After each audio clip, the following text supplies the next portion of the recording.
How is everyone doing? Welcome to the Strategy Room with the banker next door, your host, Dr. Joe Berquist. And this is Saturday night, September 13th, 2025. I hope everyone is doing great out there tonight. So we are going to buckle in because I've got a great show for everyone tonight. And I'm going to kick it off here on a little bit of a somber note. Now, I would tell everyone that this is not a political show.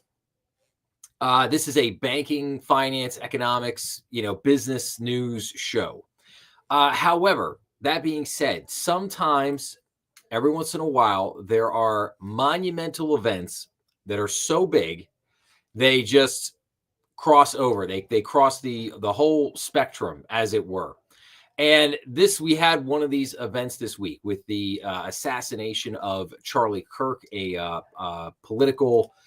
I'm not even sure how you would quite describe him. Political, like not necessarily an activist, commentator. He certainly wasn't a politician. And again, and I'm not going to get on any kind of a big diatribe or anything on this. I just think that this is it's a monumental event in American history, regardless of what you thought or felt about him. And I think the problem is that this is so big, we just don't know what the ultimate ramifications of this are. Like we don't know what the ripple effects of this are going to be across the political spectrum. And again, I think these effects are going to be profound. I think they're going to ripple for many years. And all I will say to this is, my thoughts, prayers, condolences go out to his family. I think Charlie Kirk was a good man. I don't think that he deserved what happened to him. And it was kind of, and I'll just say this: it was shocking this week to see I'll describe it as the vitriol online, the vitriol for this man online, which was just beyond anything that I've seen in a long time. I don't know. It's kind of like I said, it's kind of a difficult thing to describe. And like I said, I just wanted to touch on this quickly here at the beginning. I just wanted to give my condolences to his family. He was a family man. He was a husband. He was a father. He had 2 little kids at home. I myself, having some kids at home, again, it's just gut wrenching.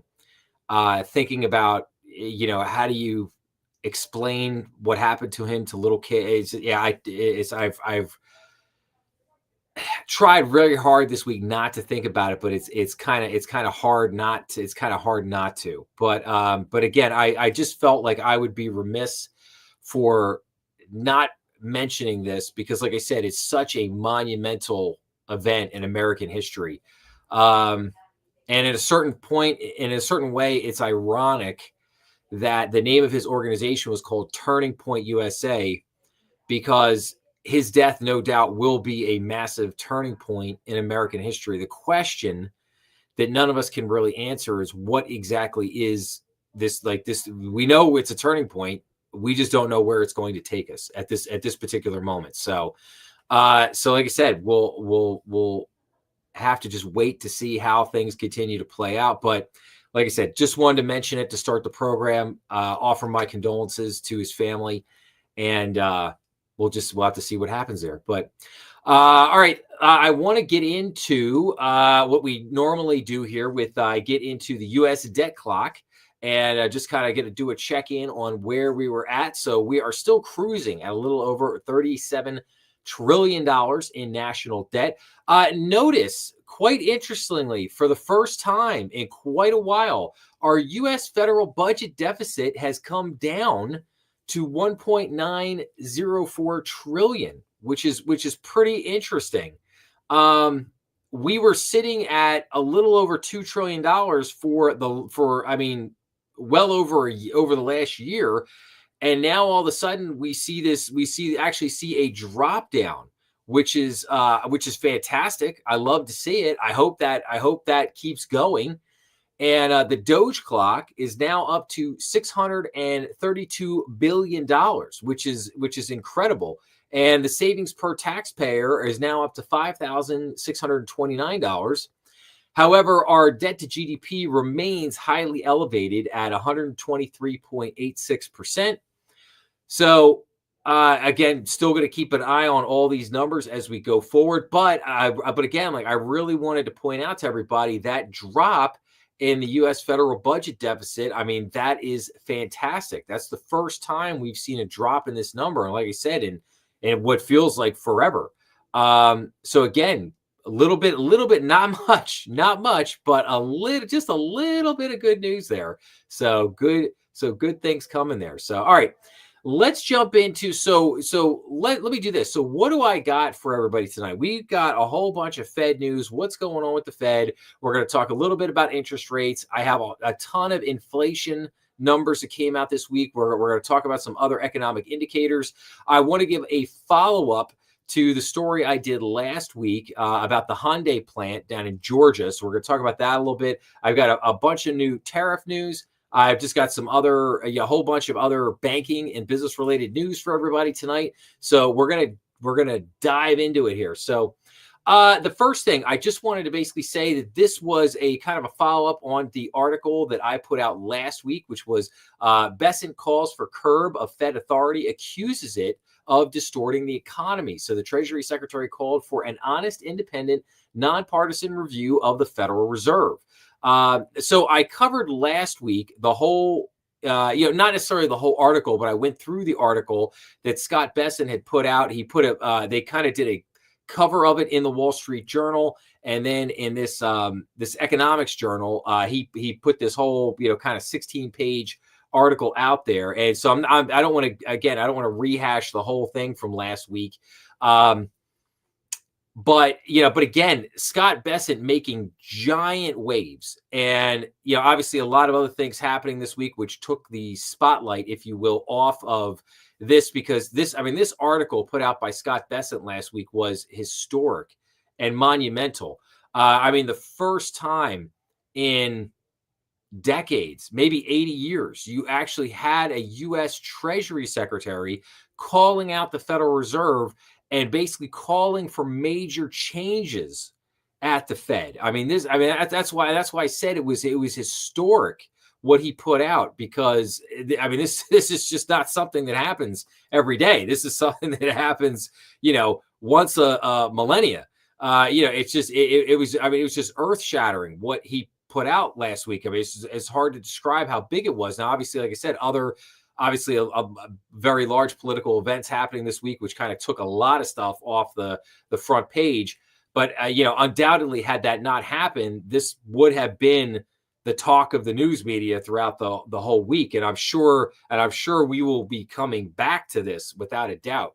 So, but like I said, just wanted to re-mention this. And again, I'll probably either clip from last week's episode, or maybe I might do an episode covering that full article. I haven't decided yet, but I'll put something out there. Most likely, I will just clip from last week's strategy room, because it's probably like an 8-minute clip or something like that. But I'll probably just clip that out and put it out as its own standalone video, just so people can watch that if they want to get the kind of a little bit more of the backstory on here, as it were.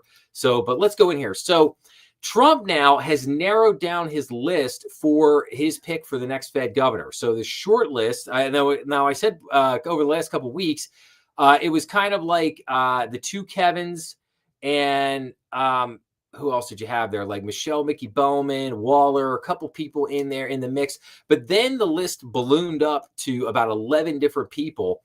And now we're down to basically the top 3 picks. We've kind of whittled it down now. The short list, it has Hassett, Warsh, and Waller as top picks for the Fed chair. President Donald Trump had initially considered Treasury Secretary Scott Bessent as a finalist, but Bessent preferred to remain in his current role. So President Donald Trump confirmed on September 5th his top 3 candidates to succeed Federal Reserve Chairman Jeremy Powell when his term ends in May of 2026. Speaking to reporters, Trump said he is considering former member of the Federal Board of Governors Kevin Warsh, current Fed board member Christopher Waller, and the National Economic Council director Kevin Hassett for the role. You could say those are the top three. The president told reporters in the Oval Office. Can't talk tonight.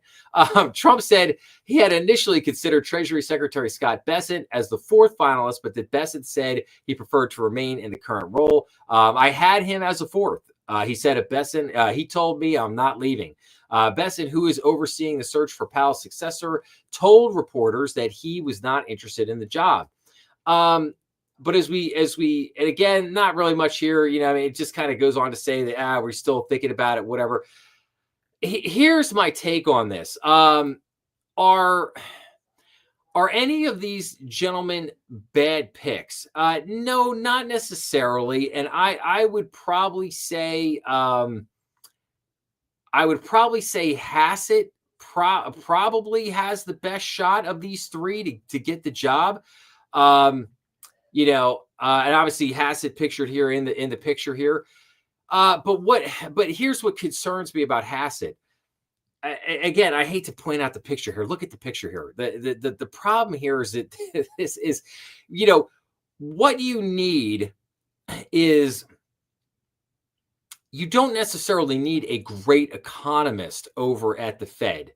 I think you do need an economist, but you need somebody who is a fire breather. You need somebody who's going to go in there and kick some doors down, and basically is gonna reshuffle the chairs, so to speak, and kind of move things around, because you need somebody to go in there to get the apathy out of the Fed, to basically get the group think out of that whole group over there, and basically probably fire a few people. And just shake things up a little bit, get things going in the right direction. And that is really what they need. And again, Hassett, I'm sure he's a great guy. I think he's a heck of an economist. I think he really knows his stuff. But is he this kind of courageous fire breather that's going to go in there and whip them into shape? I don't see it. So and again, I think that the president he needs to be very, very careful about this pick, because you see what Jeremy Powell has done. If the Fed governor decides to make things political, and he decides to heck with the country, and he's not gonna, he does because he doesn't like the president, doesn't like the president's politics, so he's just gonna shaft everybody. He's gonna shaft the whole country, and and that is just a major concern that I have. Are we just getting the right person in there? Because as we've seen again with Powell, who was originally put in there by Trump, that person, if you put the wrong person in there, they can do a lot of damage, and that's just my concern there. So I'll leave it at that, but we'll see what happens here. We'll keep an eye on this. So other interesting piece of news. Trump Fed nominee Stephen Miron advances by Senate Banking Committee and tees up a final vote. So the Senate Banking Committee advanced the nomination of President Donald Trump of Stephen Miron to become the Federal Reserve Governor for at least the next several months. The vote comes a day after a federal judge temporarily blocked Trump from firing another Fed governor, Lisa Cook. We'll get to that in a second. Trump tapped Miron, who is the chair of the Council of Economic Advisors, to replace Adriana Kugler, who unexpectedly resigned in August. Miron has said he will remain on the council if approved to serve out Kugler's term, which ends in January. Now, again, a lot of people questioning, well, why would he remain? Well, because this term only lasts for a couple of months. So I could see why he's doing what he's doing, and basically sit there and say, well, yeah, why would he quit? Why would he back off now when when again he's only going to be there for a few months, and then the term will end, and then whether he gets reappointed or somebody else gets appointed, we'll have to wait and see. But this was obviously a big step. I mean, him moving through this Senate Banking Committee, now he moves out for a final vote, which I'm sure he will get approved. And let's just see here. What is it? So the 13-11 vote along party lines came a day after a federal judge. Yeah, well, okay, we'll get to, like I said, we'll get to that. It came a week before the Fed board is set to meet to discuss possibly cutting interest rates. And then every Republican on the banking committee voted to send Mirren's nomination to the full Senate, and every Democrat voted no on that question. I'm just looking to see if there's a date here for the final vote. Yeah, it doesn't appear that there's a date here for this final vote, but it's gonna happen soon. I don't know it'll happen this week. And obviously this is a big week for the Fed. This is the week that they're voting. Obviously, 16th, 17th, they're voting this week, so it's a big week. So we'll have to see exactly when this vote is, but obviously I'll bring that information to you guys when that happens. Okay, now on to the Lisa Cook drama, or as we might call it, as the Fed turns. So Trump asks an appeals court to let him fire Lisa Cook before next week's Fed meeting. So we had a lower court basically block Trump from removing Cook. And now Trump is basically going to the appeals court to basically say, no, like I want to get rid of her before the next meeting. So lawyers for President Donald Trump asked a federal appeals court to let his bid to fire Federal Reserve Board Governor Lisa Cook take effect before the central bank's rate setting committee meets next week. That's probably not going to happen. So the request to the U.S. Court of Appeals for the District of Columbia Circuit came 2 days after a lower court judge blocked Trump from removing Cook from her post while her lawsuit proceeded. The Federal Open Markets Committee, which includes Cook, is set to convene Tuesday for a 2-day policy meeting where members will decide whether to cut a benchmark interest rate. Trump's lawyers from the Department of Justice want the appeals court to issue a ruling by Monday afternoon because the FOMC is scheduled to meet and may direct open market activities for Federal Reserve banks by Tuesday, their court filing says. Trump wants the Fed to slash rates in order to spur economic growth and reduce the cost of paying the nation's debts. He has frequently attacked Chairman Jeremy Powell for refusing to lower rates.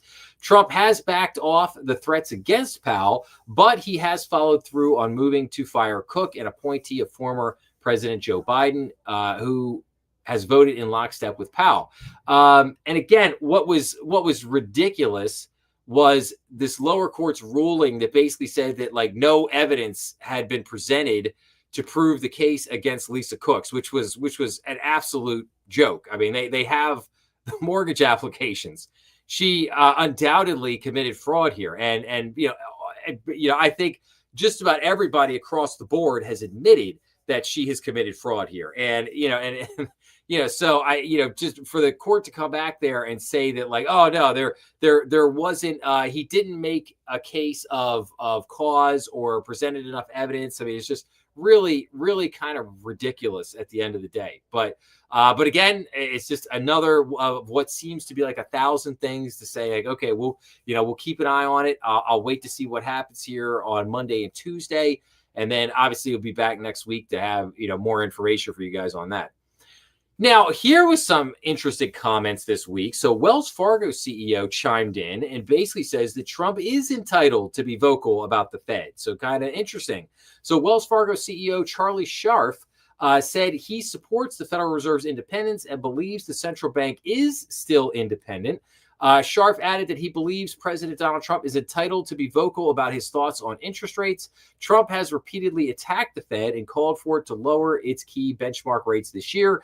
And it is nice. And it's so nice that, one of the major bank CEOs believes that, Donald Trump has a right to his opinion and that the president of the United States, does have the right to chime in from time to time if the Fed is not doing what it should be doing. So, but let's just read some of his comments here for a second. So Wells Fargo CEO Charlie Scharf said he absolutely supports the Federal Reserve's independence, but that President Donald Trump is free to express his beliefs on how the central bank should set monetary policy. The Fed has to be and currently is independent.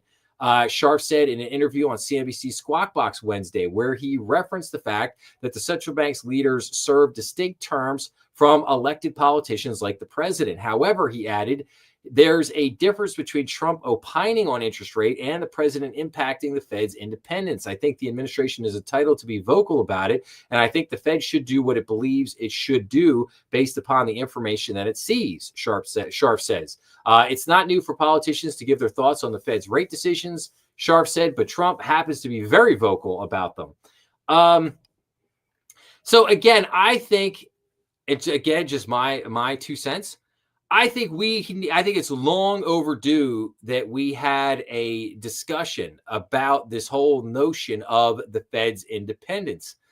And I have repeatedly said that if the Fed is truly independent, then they don't need my tax dollars to go build their Taj Mahal headquarters down there, or rebuild or renovate or whatever they're doing.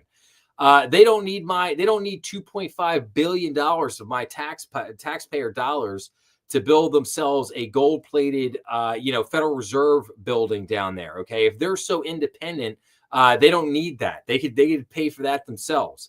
Wait, that's right. They've lost $235 billion over the last 2 years. So I guess they're only independent when it comes to criticism. But when it comes to them, needing the taxpayers' money, they can lose $235 billion and still demand that they get $2.5 billion from us to build their Taj Mahal down there. So, again, I think that this talk, and especially when you talk about who owns the Fed. Oh, that's right. Wells Fargo owns the Fed. That's right. The big banks are the ones who own the Federal Reserve. So it is highly hypocritical of a bank CEO, of somebody like Charlie Scharf, to come out there and basically say, oh, well, we believe in the Fed's independence. Well, of course you do, because you own them. And you don't want them to be, you don't want to hurt your cash cow. Heaven forbid you should hurt the cash cow, right? And I just think that this conversation about Fed independence and how the Fed operates, it is long overdue. And to go back to Scott Bessett's article here for a minute. Scott Bessett brings up the truth. He brings up the truth. This is what I have talked about. If anybody goes on to my YouTube page and they go down and they go to the Lords of Easy Money series, I keep telling people, you have to read the Lords of Easy Money. It is the most important business book that I think has been written in the last 15 years. You have to read it, because if you read that book, you will understand everything that's going on in the economy, everything that's going on with the Federal Reserve, all of the bad things that the Federal Reserve has done to warp our economy and ultimately put us into this position that we're here today. And Scott Bessett is basically saying that they have distorted the economy, which they have 100%. And, but again, they never get called on the carpet. And anytime anybody criticizes them, it's always this, they throw up this banner of independence. Oh, we're independent. That means we're beyond reproach. You can't criticize us. You can't criticize us. You can't beat us up for what we're doing. And you certainly, absolutely, positively, 100% cannot ask for change at the Federal Reserve. You can't demand any kind of change there or accountability. So again, that needs to change, and I think it will. I think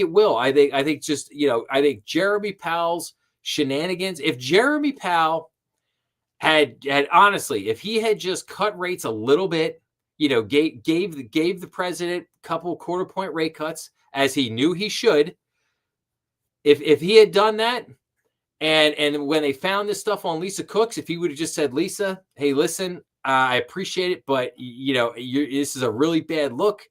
Just like all the Fed governors who got caught doing the insider trading a year or two ago, and they immediately resigned, immediately stepped down. Lisa Cook should have done the same thing here. He should have just said, look, it's a bad beat. This doesn't look good. You got to resign. You got to resign and step away. And if he would have just done a couple of those little things, again, there would not be this much heat on him right now. But his stubbornness, all the guys at the DC cocktail parties, all the telling him resist, and him making this 100% political, He's brought all this on himself. And if independence for the Fed absolutely collapses, it goes away, they have no one to blame but themselves, because they did all this. I didn't do this. You didn't do this. They did this. The people at the Federal Reserve did this. Powell did it. Janet Yellen did it. Helicopter Ben. They call the three amigos. The three amigos did this. And and Powell, and I've been saying it for months now. Powell's got the SADS because Grandma Janet went home to niche some stuff on the rocking chair, and left them all alone over there. So he's got the SADS because of that. So anyway, all right. So what are traders on Wall Street thinking right now? Well, they see a chance, because of everything that's going on, for the Fed to cut maybe by a half a point, by 50 basis points.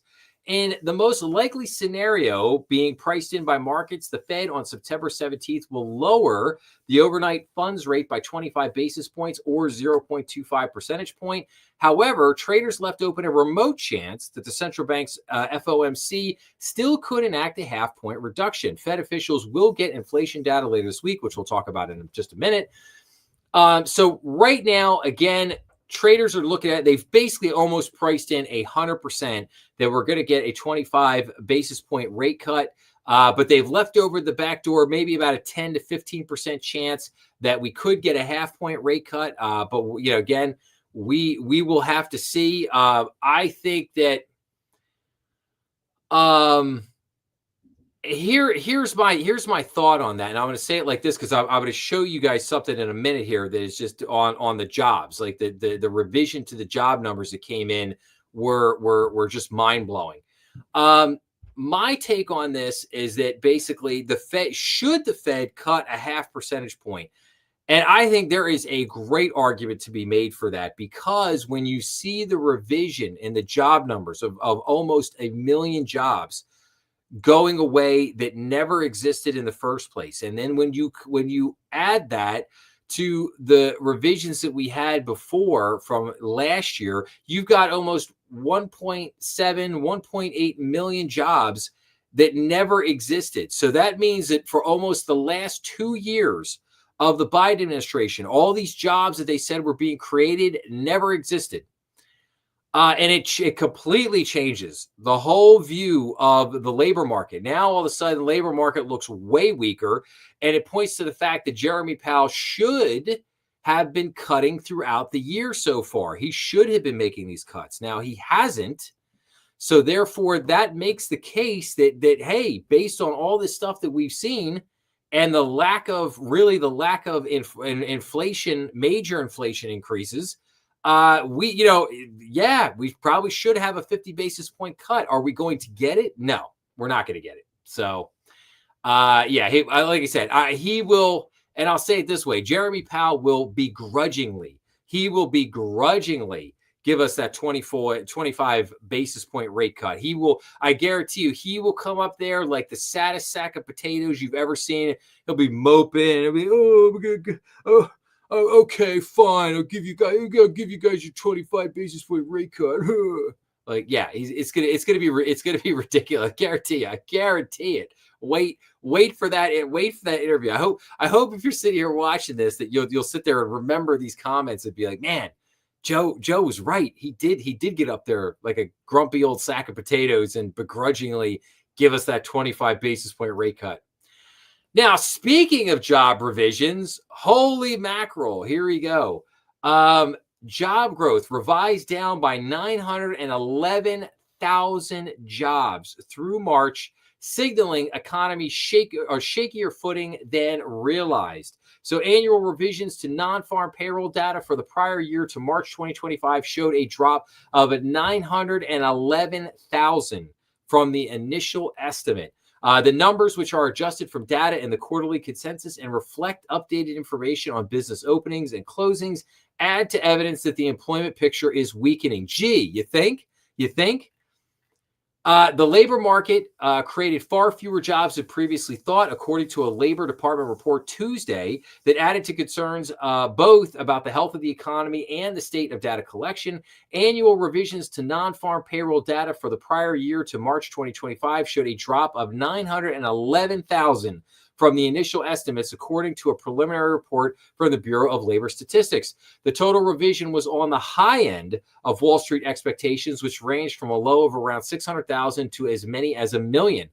The revisions were more than 50% higher than last year's adjustment and the largest on record going back to 2002. On a monthly basis, they suggest an average job growth of 76,000 less than initially reported. The numbers, which are adjusted from data and the quarterly consensus and reflect updated information on business openings and closing, add to evidence that the employment picture in the U.S. is weakening. Most of the time span for the report came before President Donald Trump took office, indicating the jobs picture was deteriorating before he began levying tariffs against U.S. trading partners. No duh.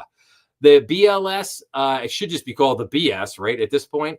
The BS preliminary benchmark revisions to non-farm payrolls show a much weaker labor market over most of 2024 and early 2025 than previously estimated. So again, I mean, it is just mind-boggling. And I love how they say this. Most of the time span for the report came before President Donald Trump took office. Notice the very careful wording there. What they do not say is that, the majority of this came during the Biden administration. Notice they did not use the words Biden administration because they absolutely did not want to tie this job manipulation back to the Biden administration. And here's another loss. So Trump fired the former head of the labor of the BLS. And why did he fire her? He fired her because she has been there manipulating these numbers on a grossly negligent scale for the last few years. Again, I'm going to say this. I think that the former head of the BLS should be charged. And I think she should be prosecuted for this. And why do I say that? Because the job number, you're now talking about over the last almost 3 years, over 2 million jobs were reported that never existed. They were totally fake. And this was all done in an attempt to make the stock market, to make the economy, to make the labor market look way stronger than it actually was in an attempt to try to get Joe Biden reelected. And it is just, and you cannot have this. Companies make decisions based on these economic indicators. They look at the and the other thing is, all these corporate executives, when you're going into the board every month to the board meeting and and this goes for banks out there, you're going into the board meeting and you're reporting to the board, here's what's happening in the overall economy. And you're giving them these economic indicators and you're basically using this to try to paint the picture of what you think is going to happen. And then you're basing all your strategy and your budgets and your planning all off of those economic indicators. And I mean, this can, not having the numbers be manipulated on this scale will force people to make horrible decisions. And those horrible decisions could have major ramifications. They probably already have for thousands of companies across the United States. And that's why I say that this is beyond, and this is not an error. It's not an oopsie. It's not we were massaging the numbers a little bit, which, again, you could make the case that every administration massages the numbers a little bit to make them look a little bit better than they should. But this goes so far beyond that. This is manipulation of these job numbers on a scale that we have never seen. We have never seen this. And that's why I think that what has been done here does rise to a possible level of criminality. And lo and behold, look at this. Labor Department watchdog opens probe of BLS jobs inflation data collection. No kidding. The Labor Department's Office of the Inspector General said it is reviewing the challenges that the Bureau of Labor Statistics is facing in its data collection efforts. The probe comes in light of BLS announcing a reduction in its data collection for two key inflation metrics and after a recent large downward revision of its estimate of new jobs. President Donald Trump fired the agency's former head in early August in response to a weak monthly jobs report. No, that's not why he fired her. He fired her because she was manipulating the data. She was manipulating these numbers on a massive level. And she never should have been there until August. She should have got fired back, January 20th. She should have got fired. So the Labor Department's internal watchdog said on Wednesday it has opened an investigation into how jobs and inflation data is collected by the Bureau of Labor Statistics. The probe by the department's Office of the Inspector General comes as the BLS is under pressure from the Trump administration, which has pointed to recent downward revisions to employment data to contend that the agency's data cannot be trusted. President Donald Trump fired the BLS commissioner Erica McEntafar in August, accusing her of being motivated by politics hours after her agency released a weak monthly jobs report. No, again, that's not why he fired her. He fired her because she has been manipulating these numbers like crazy. She has been doing it for years, and she needed to go. She absolutely had to go. And I'm glad that they opened up an investigation here. I don't know if this will go anywhere at the end of the day, but like I said, as far as I'm concerned, I think that there is enough evidence here of what we've seen that you could make a heck of a case for criminality here. And so, like I said, we'll see what happens with this investigation. But, I think that there is enough here, because here's the thing. This is not a right versus left issue. This is it doesn't matter the administration. It doesn't matter who's in there. You cannot have people doing things like this. You just cannot. It's just unbelievable to fathom that this has been going on. Even though I knew it to be true, I've been saying it for years now. But here it's laid bare for you. Laid bare for all to see. 911,000 jobs that never existed. It's amazing. Amazing. All right, let's go here. All right, let's talk about some inflation data here, shall we? So wholesale prices unexpectedly declined 0.1% in August as Fed rate decision looms. So the producer price index, also known as the PPI, fell 0.1% in August after a downwardly revised 0.7% increase in July, and well off the Dow Jones estimate for 0.3% rise. The release provides breathing room for the Federal Reserve to approve an interest rate cut at its meeting next week. Services prices, a key metric for the Fed when evaluating the stance of monetary policy, posted a 0.2% decline. So, the PPI, which measures input costs across a broad array of goods and services, dropped 0.1% for the month after a downwardly revised 0.7% increase in July, and well off the Dow Jones estimate for a 0.3% rise. On a 12-month basis, the headline PPI saw a 2.6% gain. The core PPI, which excludes volatile food and energy prices, also was off 0.1% after being expected to climb 0.3% as well. Excluding food and energy and trade, the PPI posted a 0.3% gain and was up 2.8% from a year ago. So again, we can see the numbers in the chart here. Looking again to the far right, we can see here basically down negative 0.1%. So basically a great inflation number there for the PPI for the month of August, seeing it come back down. But again, this also gets back to the point, I will say this until I'm blue in the face. A month does not a trend make. Like, you have to look at things over the course of many months to get an actual visualization or actual picture of what's going on. Like we look at this here, and again, we get this very up and down picture of inflation. So over the last 6 months, we've got 3 months down, 3 months up. Again, I also say that inflation does not go up or down in a straight line. Inflation, it spikes and it drops. It spikes and it drops. It has peaks and valleys. It goes up and down like a wave.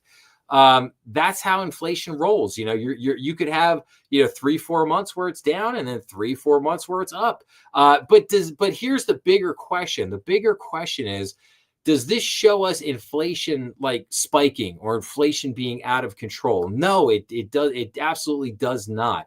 What it shows us is that inflation is remaining within a certain band, and we've basically settled in at a point of basically around 3%, maybe 2.7, 2.8%.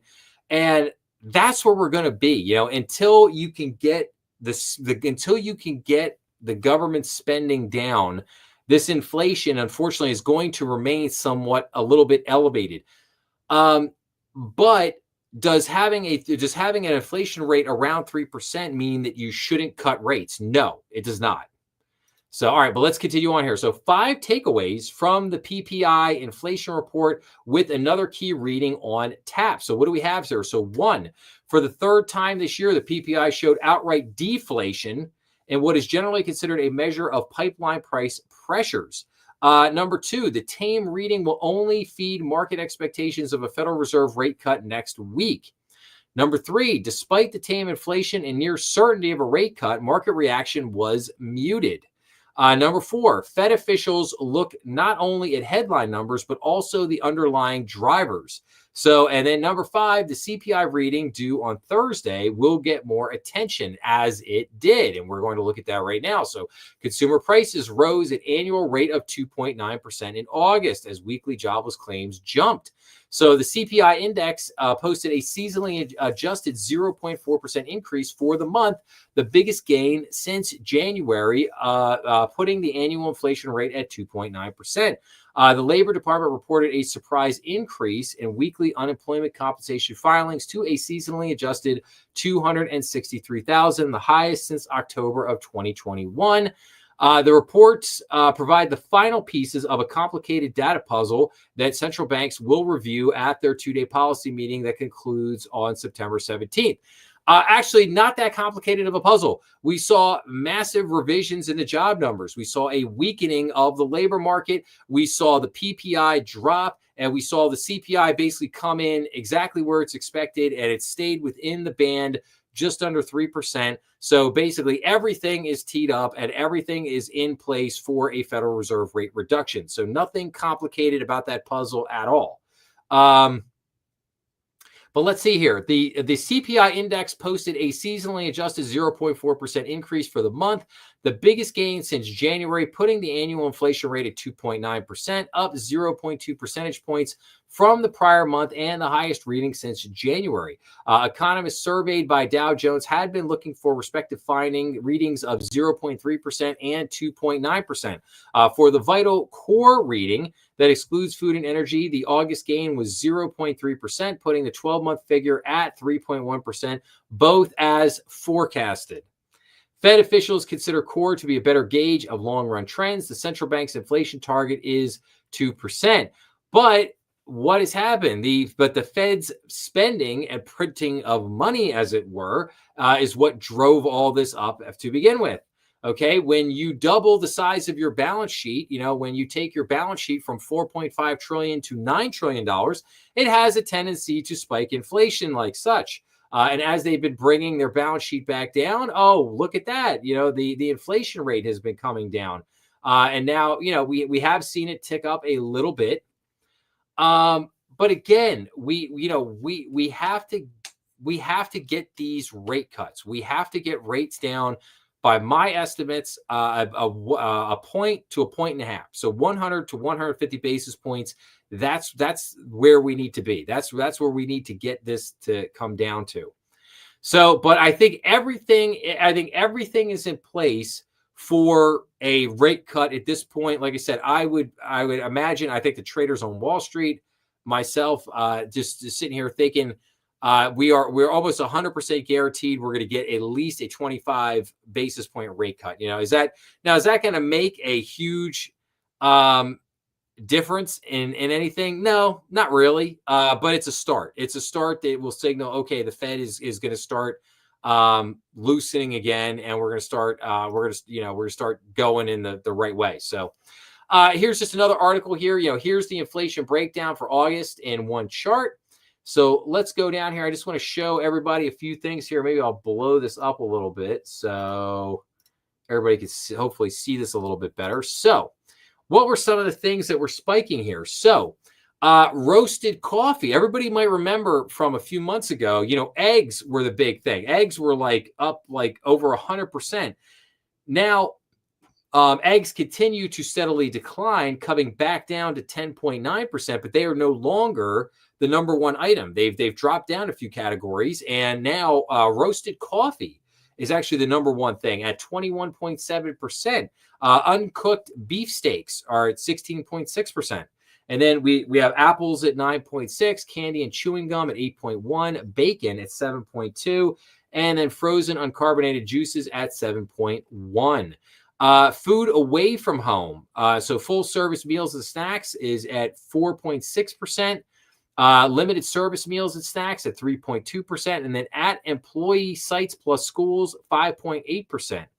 Now, one of the biggest drivers here was obviously this utility pipe gas service, energy basically up 13.8%, and electricity up 6.2%. Those are obviously, I think those are probably the most impactful ones on this inflation report. So we have seen, energy prices spike more recently over the last couple of months. But I have an article here for you guys in just a second showing that there might be good news on the horizon there. We might be seeing cheaper gas prices here over the next 3-4 months. And then all item less food plus energy, 3.1%. And then we get, some of the services here. So, motor vehicle repairs, 15%. Audio equipment, 12.2%. That's bad for me, man. Come on. I think I had a podcast here, man. College textbooks, 12.2%.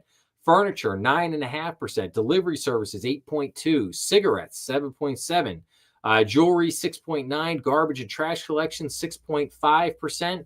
So it's basically where we're at here on some of these major items. But obviously, we can see some of the big ones being motor vehicle repair, gas and electricity, eating out in restaurants, and then also, roasted coffee, uncooked beefsteaks, eggs, apples, are the big items seeing the most inflation at the moment.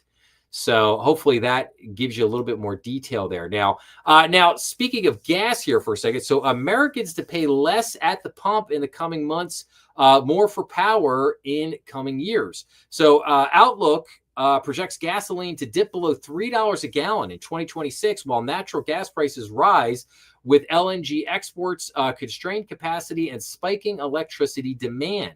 So falling oil prices will spur a decline of about 20 cents per gallon of gasoline on average across the United States by the end of 2025.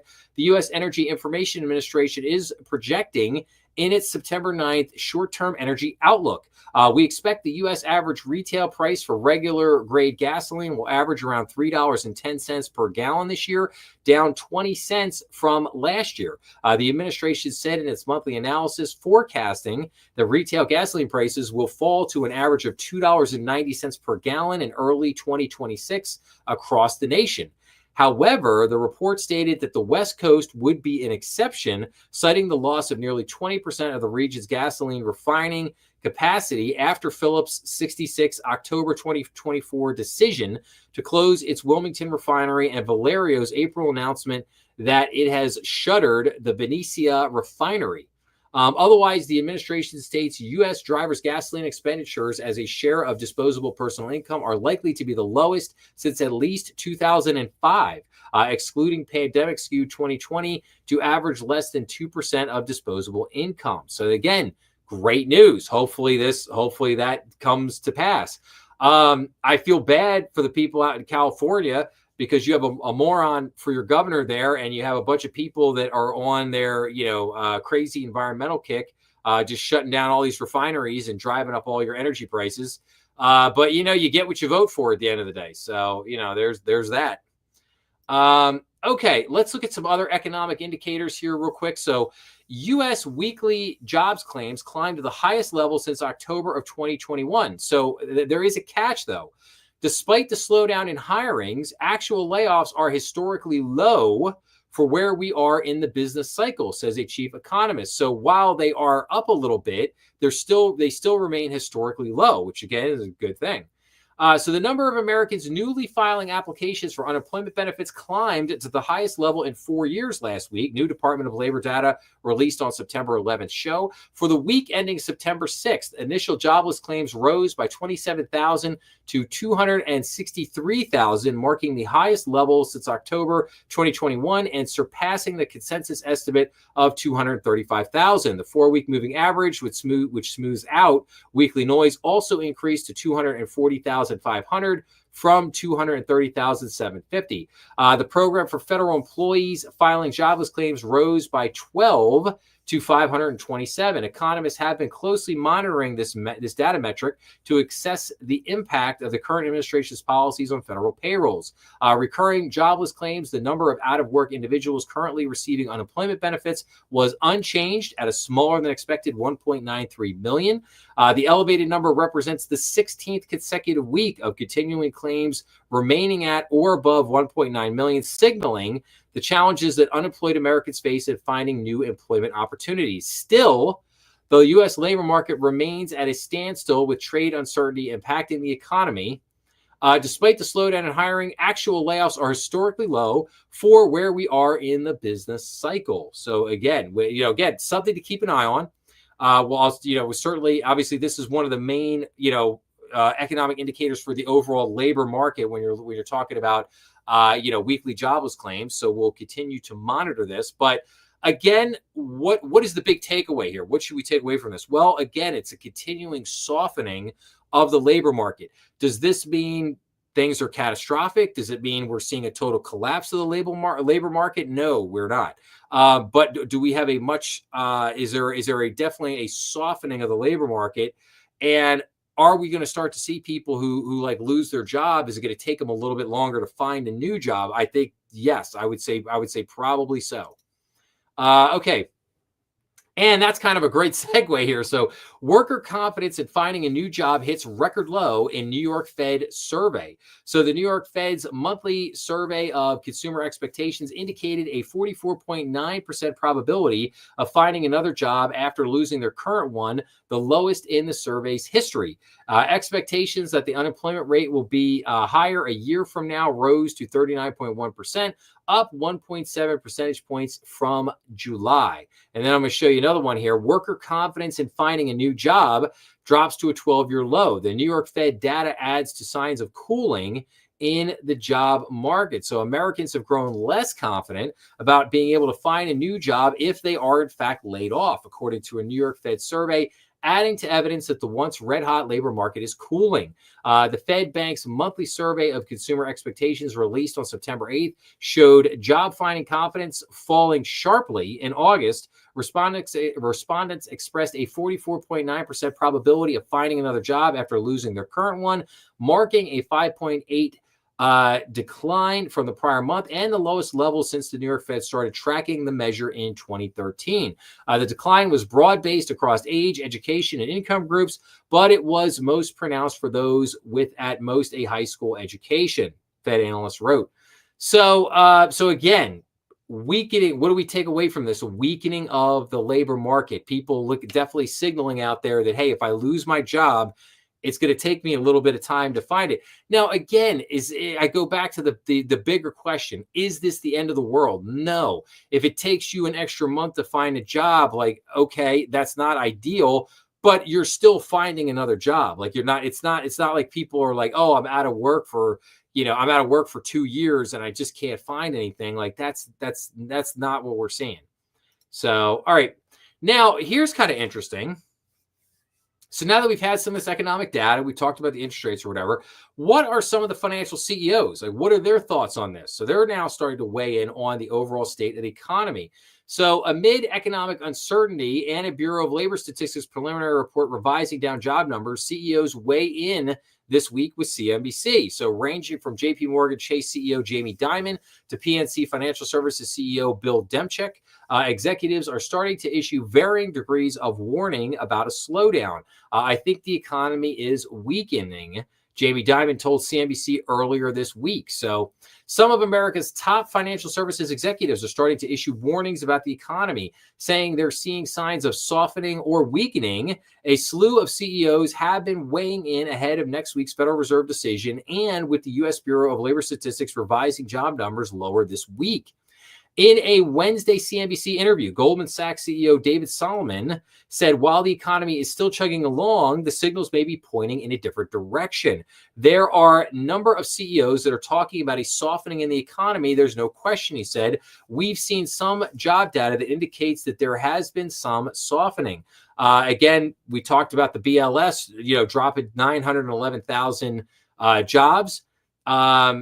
And so again, talking about I'm gonna try to move this along. So Salmon said he believes there's still more work to do with today's inflation, and the tariffs are having an impact on growth, but that it's difficult to quantify at this stage. JP Morgan Chase CEO Jamie Dimon told CNBC on Tuesday that he believes the Fed will probably lower interest rates at its meeting next week, but that it may not be consequential to the economy. Yes, I agree with that 100%. Just like I just said a few minutes ago, 25 basis points, not really gonna do a whole heck of a lot. Other than, like I said, other than signaling a change in policy at the Fed that they are going to start loosening as opposed to tightening. Dimon said he also believes the BLS report confirms that the U.S. economy is slowing down. Gee, you think? I don't think it takes a genius to figure that one out, Jamie. I think the economy is weakening. But ultimately, Dimon said the country will simply have to wait and see. Yes, again, I believe that. Now, I'm going to say this too. Do I think that things are going to be worse at this time next year? No, I do not. And you say, well, Joe, why do you say that? Well, I say that because we have seen Trump signing an endless number of deals. Trump has trillions of dollars in investments that are going to be flooding into this country over the next 3 years. It's going to take a little while for all of that to take hold. Crazy enough, I think that most of it will probably not take hold until, toward the end of his presidency. The last year of his presidency is probably going to be amazing, because that's, 3 years down the road is when a lot of this stuff is really going to kick in. But I think that I think this time next year, I think things economically will be better. I think again, as long as the Fed lowers interest rates and all of this investment starts to kick in, I think you will start to see a major pickup in the labor market. I think as all these new jobs are created and all, new industries continue to grow, and new things come back and new things start to get built. So I think, again, it'll take a little bit of time, but I think this time next year, I think that things will be, a little bit better than they are. So, all right, let me see here. How am I doing? Okay, so here's what I want to do. I want to talk about this here in a few minutes.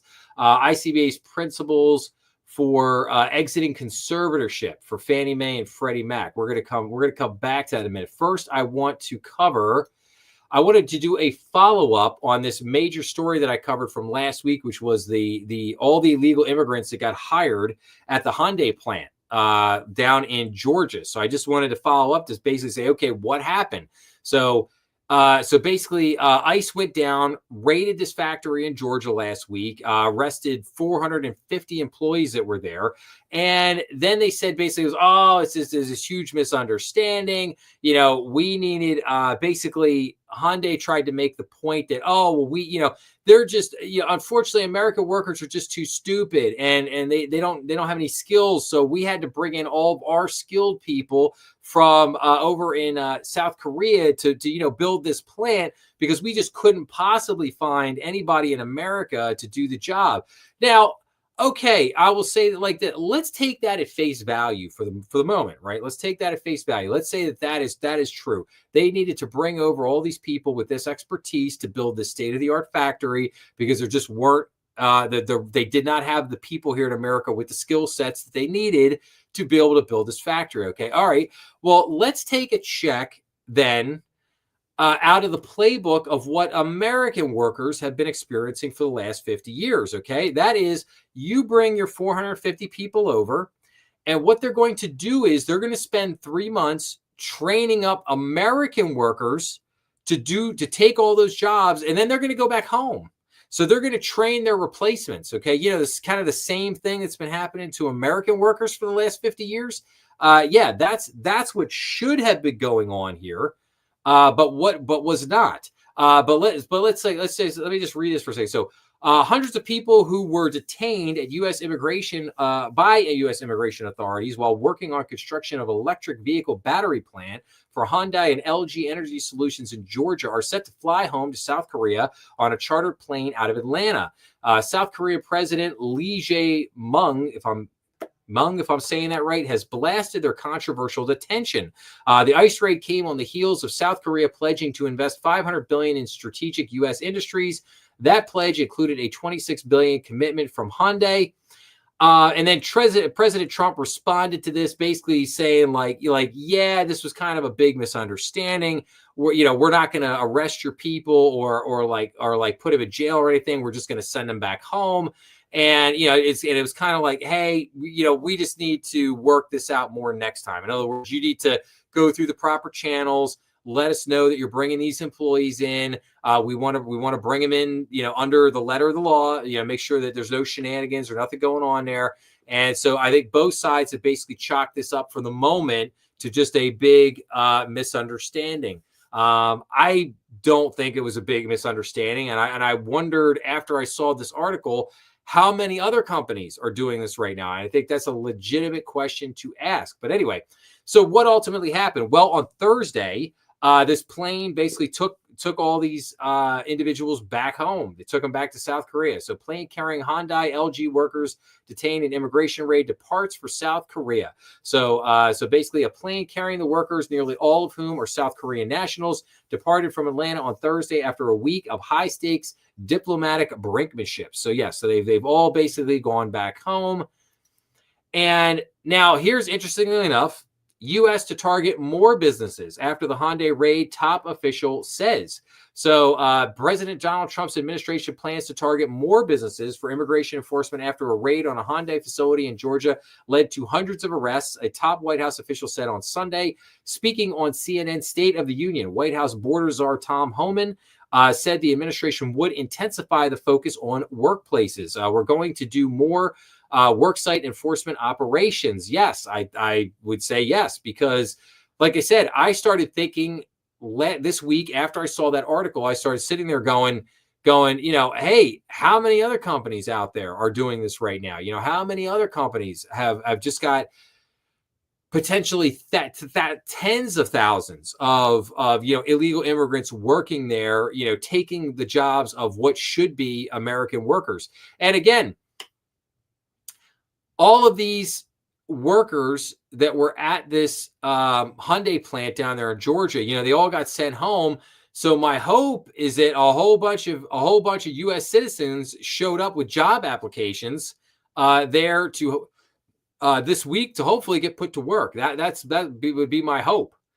And then basically this last article on this topic. So Trump urges foreign companies to obey laws, train U.S. workers after Hyundai raid. So South Korea's government has chartered a plane to bring them home, which they did.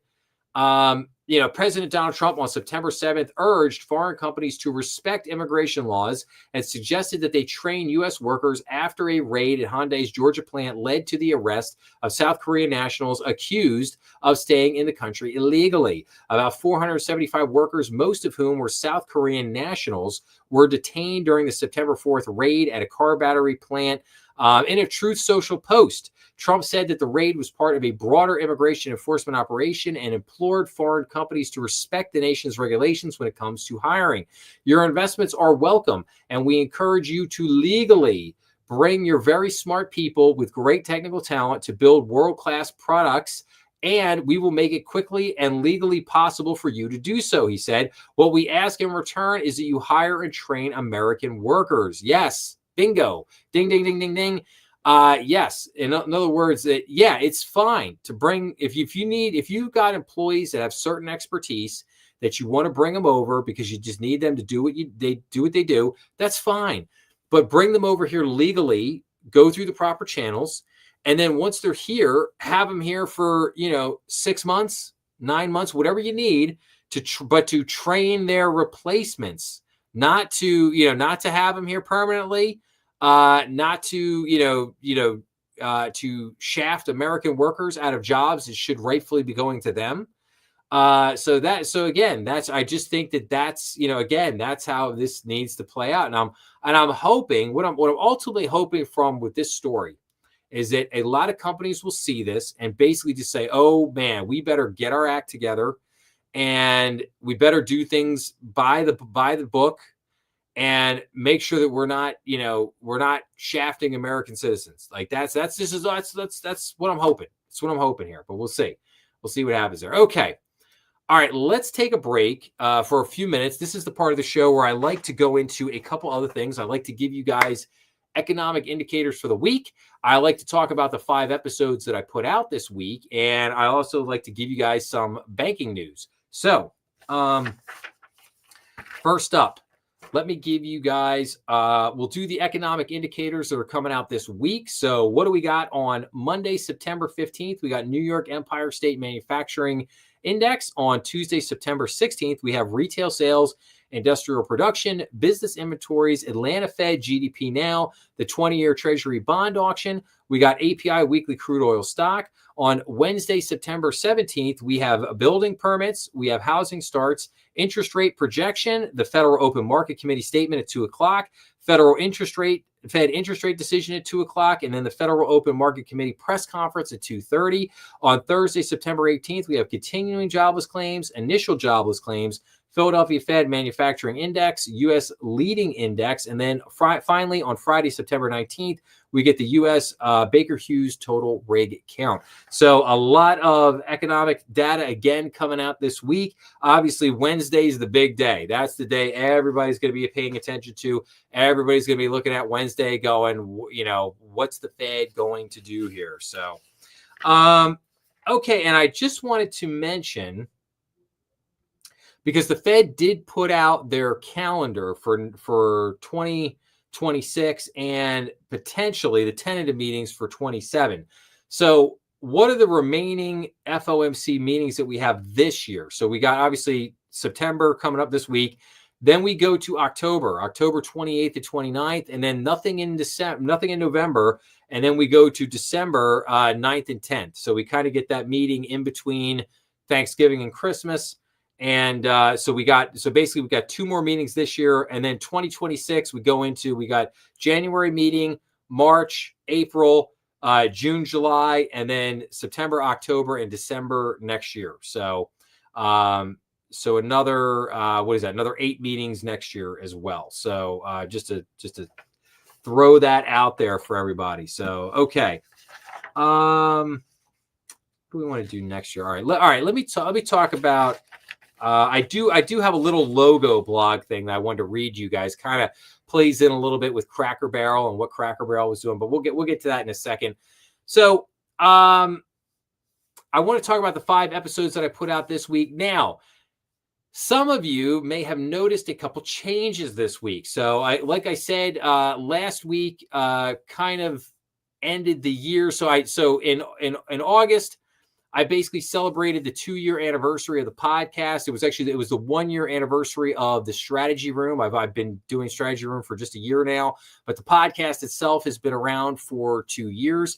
And so I basically said that for year 3, the theme of year 3 here was going to be refinement. I was going to work on just trying to do everything I can to, just put out a better product, make the videos better, and just working on all kinds of anything and everything. Basically, if you think about YouTube videos, it's basically, thinking about, titles, thumbnails, end cards, like all this kind of technical YouTube stuff, but trying to work on making that stuff better. So, but again, you don't want to do everything at once. I'm trying to just take this in like little bites, work on a little bit here, a little bit there.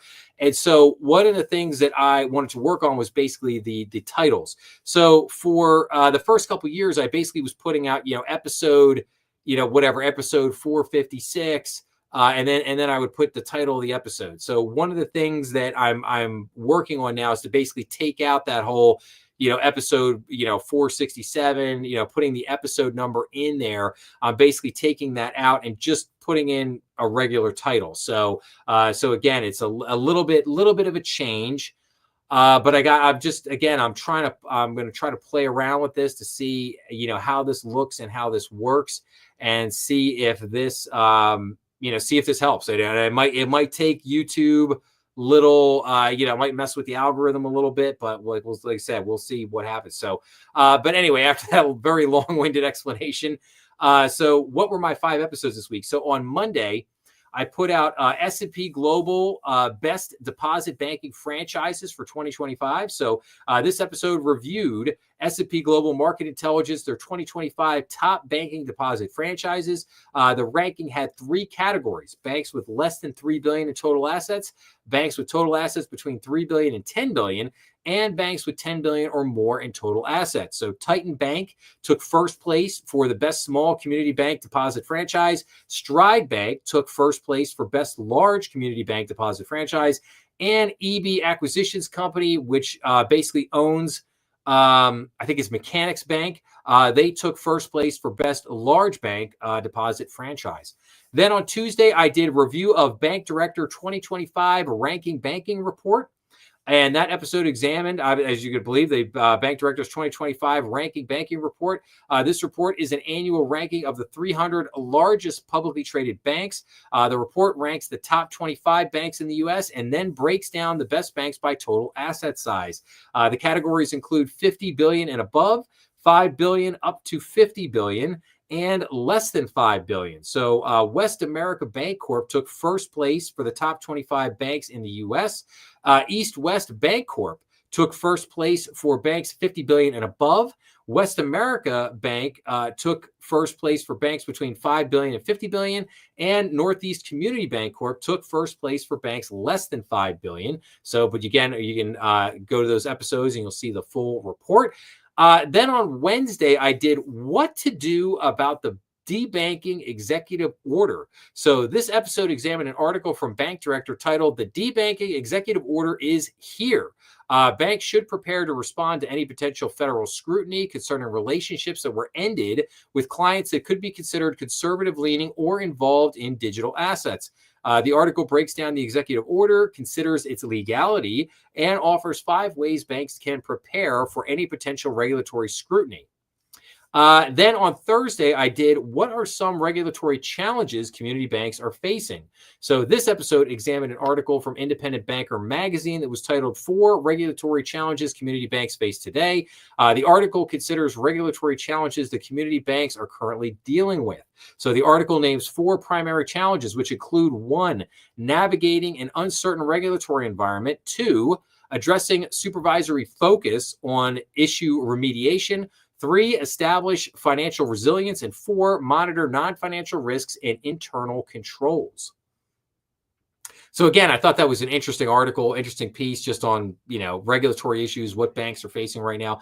And then finally, yesterday on Friday, I put out an episode titled "What is Holding Up AI Adoption for Compliance in U.S. Banks?" So this was a focus on AI, AIs are related to compliance in banks.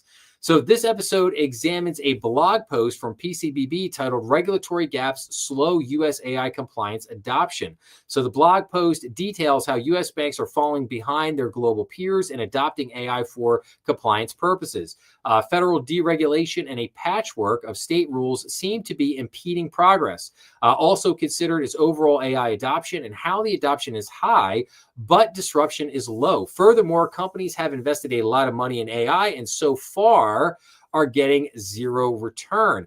Now, I also highlighted a report from MIT in that issue on AI. And basically the report from MIT said that, hey, a lot of businesses out there have been investing tens of millions of dollars in AI over this last year. And basically, they're seeing bupkis for it, a whole lot of nothing so far, which was very interesting. And I am going to cover that MIT article, and I'll do an episode on that, which if that doesn't come out this week, it'll definitely come out next week. So, but if you're interested in diving into that MIT article with me on the AI and what it either has or hasn't generated so far, like I said, be patient. I'll have that coming. So, okay, now let's. I wanted to read you guys this little blog post here on logos for a second. Now, we all saw what happened with Cracker Barrel, right? We all saw like what was going on there. So this kind of caught my attention, and hopefully you'll see why here in a second. So a Lebanon, Tennessee-based restaurant chain, Cracker Barrel, old country store, recently reversed course on plans to simplify its logo that would have dropped its old-timer image and barrel, which is also called corporate suicide. Customers felt like the logo refresh had pulled too far away from the company's roots. They also objected to plans for more contemporary decor in Cracker Barrel's restaurants. Sales took a hit. Bloomberg reported on Wednesday that transactions slowed at the restaurant chain starting on August 19th when the changes were announced. The company had embarked on a rebrand to attract younger customers and mitigate persistent declines in traffic. Those challenges aren't unique to Cracker Barrel. Banks are seeking to stand out in their markets and attract clients too. Often, that can mean changing the bank's name. After all, out of more than 4,400 chartered banks, 192 incorporate First National Bank in their names, according to the FDIC data. Almost 100 are a variation of First State Bank. So a lot of similar names out there. Fewer than 20 banks overhauled their names in 2025 through June 30th, according to bank directors Will Hubbs, director of data intelligence. Considering the blowback that Cracker Barrel faced, it could be easy to see why bank leaders would be reluctant to risk a negative reaction. But a brand is more than a logo or a name. It's a perception or feeling rather than a tangible product or design. That differentiates a company's position in the market. That's particularly important for banks, but too many play it safe, says Catherine Kavanaugh, a marketing consultant who specializes in brand strategy. Everybody's selling a checking account. Everybody has a savings account, she says. In the banking space, your brand is critical because it is your point of differentiation of your value proposition in the market. In 2023, Kavanaugh worked with $1.3 billion Sovereign Bank on its rebrand from First National Bank, a trust company. The Shawnee, Oklahoma-based Sovereign Bank Corp is owned by the Citizens, if I'm probably not going to say this right, Potawatomi Nation, and its new logo incorporated an S that's shaped like the Potawatomi medicine wheel. It is a simple visual element that reflects the bank's identity with its owners, employees, and its community. And it starts with bank leaders who understand their organization's values. She says, knowing who you are as a brand is crucial to your differentiation. So, couple thoughts on this one. So, I did an episode and I was trying to remember today when I did that episode. It's probably over a year ago, but there was an article from not an article, like a report that was from like a banking journal that I covered on bank name changes. What are ultimately the effects when a bank changes its name? What are the ultimate effects of that? How does that affect their brand? How does that affect their financial performance? The customers like it, have a negative reaction, all that kind of stuff. And what they found was that most of the time when banks change their name, it does have, in fact, a negative impact on their brand. It has a negative impact on the franchise value of the bank. That's part of the reason why banks don't normally change. Now, why might a bank, and again, I'm getting to a point here, so just bear with me. Why might a bank change its logo? Well, the most common thing is it goes through a merger. One bank is bought by another bank, so their name changes to the bank that bought them. Or you could have maybe your bank started out as a little hometown bank in a particular town. Maybe the bank is named after that town, and now as that bank has grown bigger and it wants to broaden its horizons, you go to another county, you go to another state, and now all of a sudden that the name of the bank, which is the name of the town, it doesn't really work that well, and now you've got to so as you grow, sometimes it just prompts the need for a name change. Now, again, it has to be done very delicately. You certainly want to do it in a way that it recognizes the brand that you're. Again, how are you differentiating yourself out there in the marketplace, right? How are you presenting yourself for front and center to your customers? But to compare that to what Cracker Barrel did, Cracker Barrel Cracker Barrel was seen, and the reason why it had such a high impact negative reaction was because it was seen as being very woke. The CEO, obviously very woke. A lot of the employees at Cracker Barrel very woke. So, and all I mean to say here is that I don't think that you can make an apples to apples comparison with this. I don't think you can look at Cracker Barrel and say, oh, what happened to Cracker Barrel is a reflection of, oh, if you just do a simple name change. That what Cracker Barrel was not doing was a simple name change. They were ripping out everything they were ripping out all their culture, all the basically the some of the employees and the CEO that came in deemed the culture that had existed there and that had made Cracker Barrel so successful over many decades was no longer needed and no longer warranted, and therefore that culture had to be ripped out and discarded with some ultra bland, modernistic, mean nothing type of sterile, ultra sterile brand that just meant nothing at the end of the day to anybody. And that's and again. So it's not necessarily an apples to apples comparison there.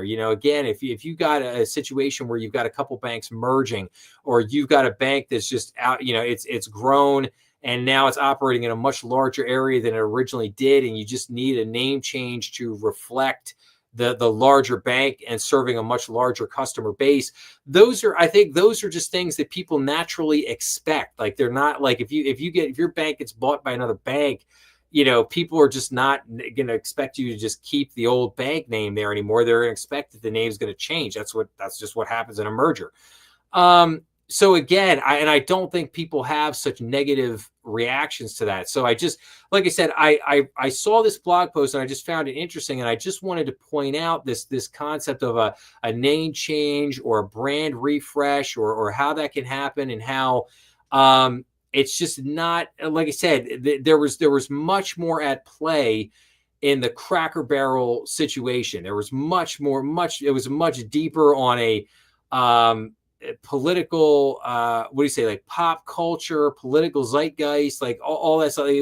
There was so much more going on there than just a simple, rebrand or simple refresh or simple name change. And like I said, so I just wanted to kind of point that out, just to kind of show that for a minute. So, okay, let's get into some bank news here for a little bit, shall we? So, OCC and FDIC heads discuss plans for community bank relief. So the OCC and the FDIC leaders said they plan to focus on improving the regulatory framework for community banks, including making changes to the community bank leverage ratio. So that's great. Mortgage applications jumped for the week. We already talked about inflation. Senate panel votes to advance mirroring. Yeah, we talked about that earlier. Senate committee discusses deposit insurance reform. This is a massive one. In a statement for a Senate Banking Committee hearing on deposit insurance reform, ICBA called on Congress to consider reforms that enhance coverage for small businesses, address the more favorable regulatory treatment the nation's largest bank receive under the current framework, and ensure community banks are not penalized. Now, what is the big thing with this? Obviously, business deposits. That's the major thing here. I don't think that individuals are covered right now up to $250,000. I really don't think that's going to change. What they want to cover here is what you call in the banking business uninsured deposits. Like, in other words, you have a business customer that has $10 million in the bank. Well, guess what? That's not covered. The bank goes under, they're out their 10 million. And this is what we saw when we saw the collapse of Silicon Valley Bank, Signature Bank, First Republic Bank. back in 2023, and that's what caused this kind of whole uproar. And now we finally got the bank regulators, Congress getting around to looking at the deposit insurance and trying to figure out, okay, what kind of changes can we make here that make a lot of sense? And I do believe that when this is done, a lot of businesses and a lot of companies out there are going to be very happy, because I think they are going to offer deposit insurance basically for, probably companies keeping up to $5 million, $10 million in the bank, something like that. But we'll see. Like I said, we'll keep an eye on that one. We'll see what happens. ICBA meets with Treasury and FHFA on ending GSE conservatorship. So obviously we're gonna talk about this one here in just a minute when we come back. But it says here, senior ICBA staff this week participated in 2 meetings with federal officials related to getting the government-sponsored enterprises Fannie Mae and Freddie Mac out of conservatorship. So love it. Yeah, and that needs to happen. FinCEN final beneficial ownership rule coming this year. So the Financial Crimes Enforcement Network said a final rule on beneficial ownership information requirements would be released this year. Testifying before a House hearing, FinCEN Director Andrea Gacki said that to reduce regulatory burdens for U.S. companies and persons, FinCEN has modified its approach to beneficial ownership information. FinCEN issued an interim rule on March 21st that removed the requirement for U.S. companies and persons to report BOI under the Corporate Transparency Act. In the interim final rule, FinCEN revised the definition of reporting company to mean only those entities that are formed under the law of a foreign corporation that have registered to do business in the United States. Now, what is the complaint for banks? Well, the complaint for banks is that banks are still collecting BOI information. We have to collect BOI on every business customer that comes in the door. I don't think that banks should have to do this, mainly because banks were already doing this before. It's not, again, what you have to understand here is what you have to understand with this is that banks were already doing this. This is not new. They try to make it sound like, oh, well, banks weren't collecting information on their business customer. No. Banks have always collected the corporate documents. Banks have always confirmed who the owners were of companies. That's nothing new. That has been going on for a long, long time. But you had this BOI. And then, of course, BOI went to, was really looking to target small business customers and basically say, hey, we want to create this BOI database. We want to have everybody put all this money in or put all this information into it. And it was just classic Uncle Sam government overreach. So, but like I said, I'm keeping a very close eye on beneficial ownership information, just the same way as I'm watching open banking. And I'm watching the 1071 rule, so I'm keeping an eye on all that stuff. So as we have more updates with that, I'll certainly let everybody know. OCC elevates banking charter function. So the OCC announced the elevation and renaming of its chartering and licensing function. So the OCC said the move affirms its support for the formation of de novo banks. As part of the effort, the agency appointed Stephen Leibarger as Senior Deputy Controller for Chartering, Organization, and Structure. So interesting there. ICBA to Congress. Deposit insurance reforms should enhance small business coverage and curb too big to fail. So ICBA today is calling on Congress to consider deposit insurance reforms that enhance coverage for small businesses, address the more favorable regulatory treatment the nation's largest banks receive under the current framework, and ensure community banks are not penalized. So yes, some more, again, additional information there. Consumer credit increases in July. It's good. FinCEN issues notice on sextortion scams. So the Financial Crimes Enforcement Network issued a notice to help financial institutions detect and disrupt financially motivated sextortion, an increasingly common typology. So interesting.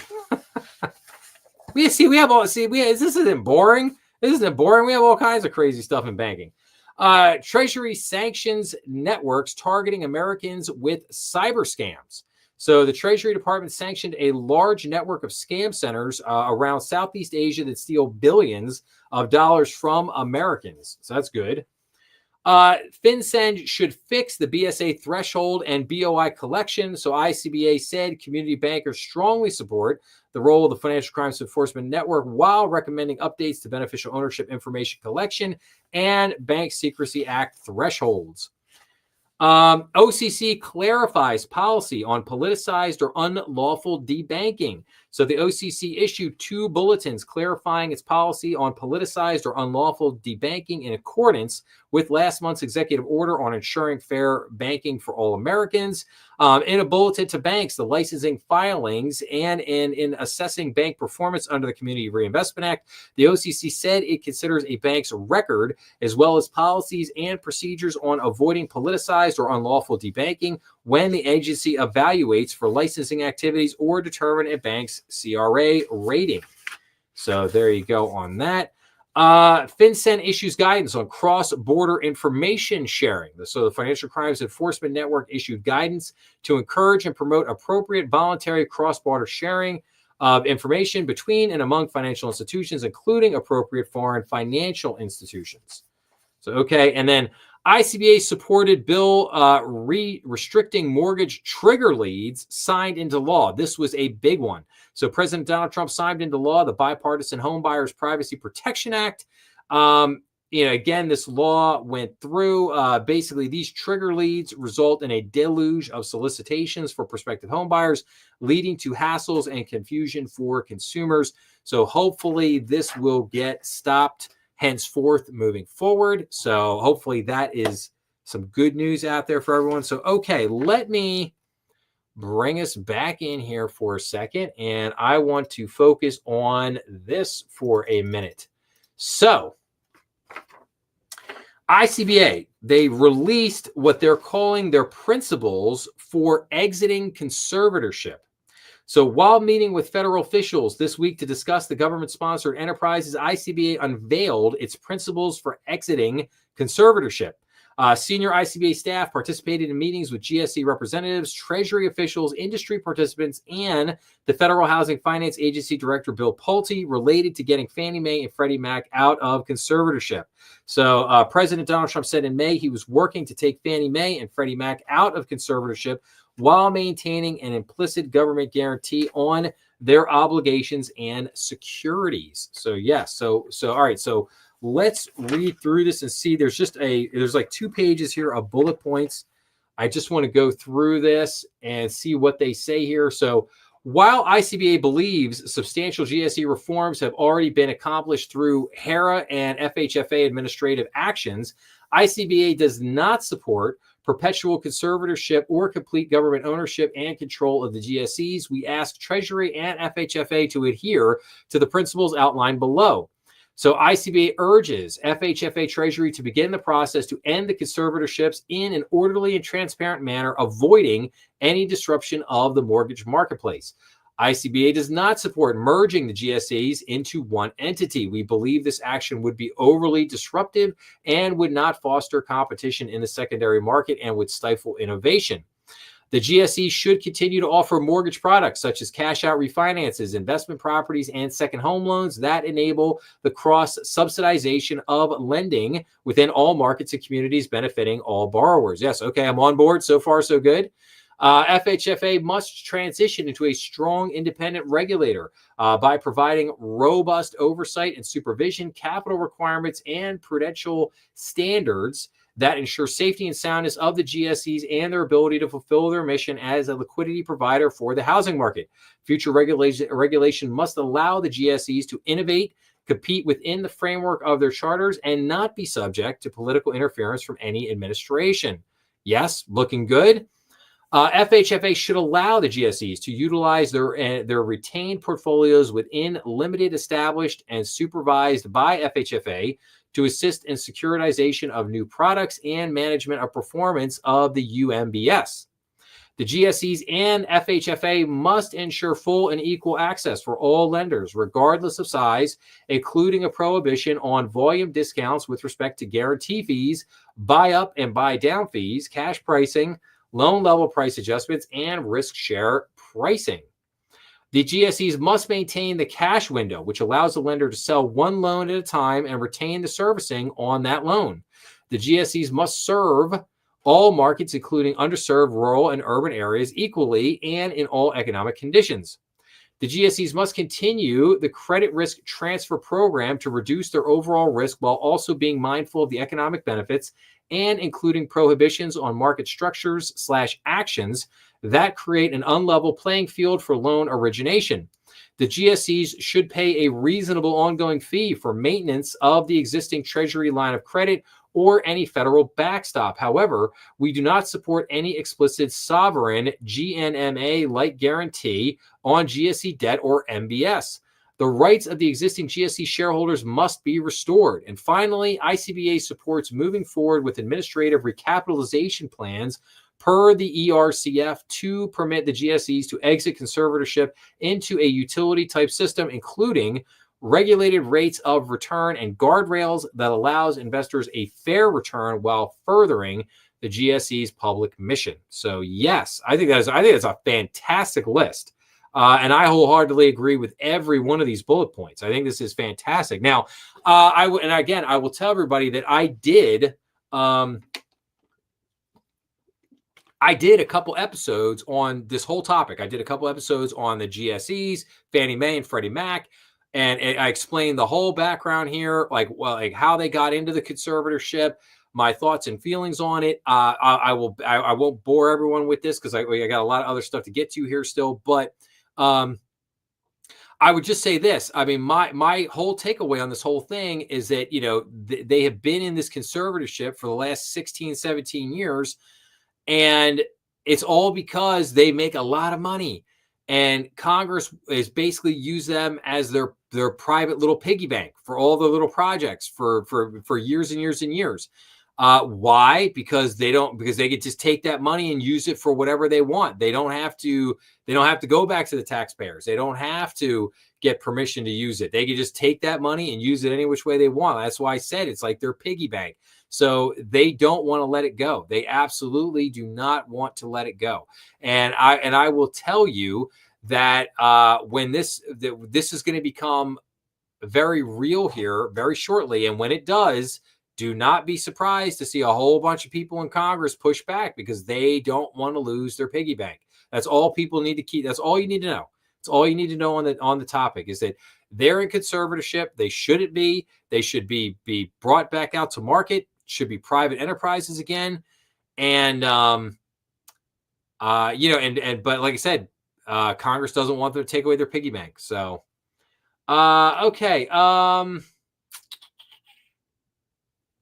just trying to think here for a second if I want to go into tariff news or if I want to run through just a bunch of other banking news and then come back to the tariff stuff at the end.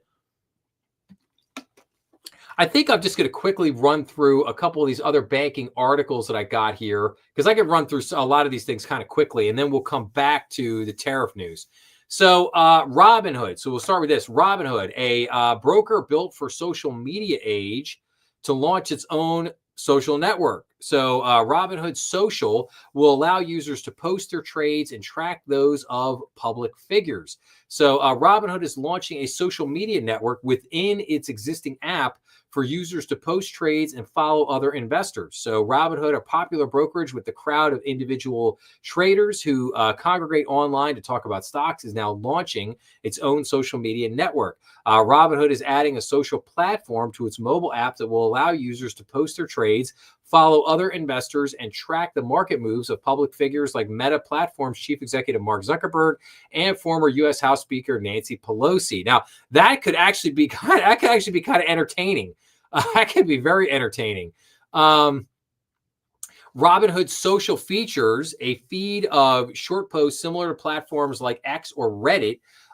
Posted trades will be verified, and investors can see when a post's author entered and exited a position. That solves one key challenge that investors can encounter on other social networks. Robinhood said where it can be difficult to determine whether either the person or the trade behind a particular post is real. Users can also track the performance of a post's author, viewing their profit rate and other trading stats. Again, it's kind of interesting. I am not the biggest Robinhood fan. I said that before. I don't like the, I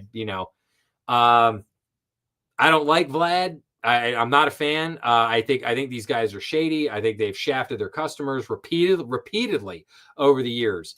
I don't think they're straight shooters. I think that they use what's called gamification to bring a lot of younger people into the trading app just to make it so it's hip and cool, but it also treats it more like a video game, making trading more addictive in a lot of ways. So again, I've not been a fan of Robinhood, but the social media platform within the app, it is, like I said, it's interesting. It's interesting. Now, Robinhood also, their shares soared 15% after getting their long-sought addition to the S&P 500. So S&P Global said Friday that Robinhood will replace Caesars Entertainment in the S&P 500. Shares of Robinhood, which has long been viewed as a candidate for inclusion in the index, rallied in Monday trading as a result.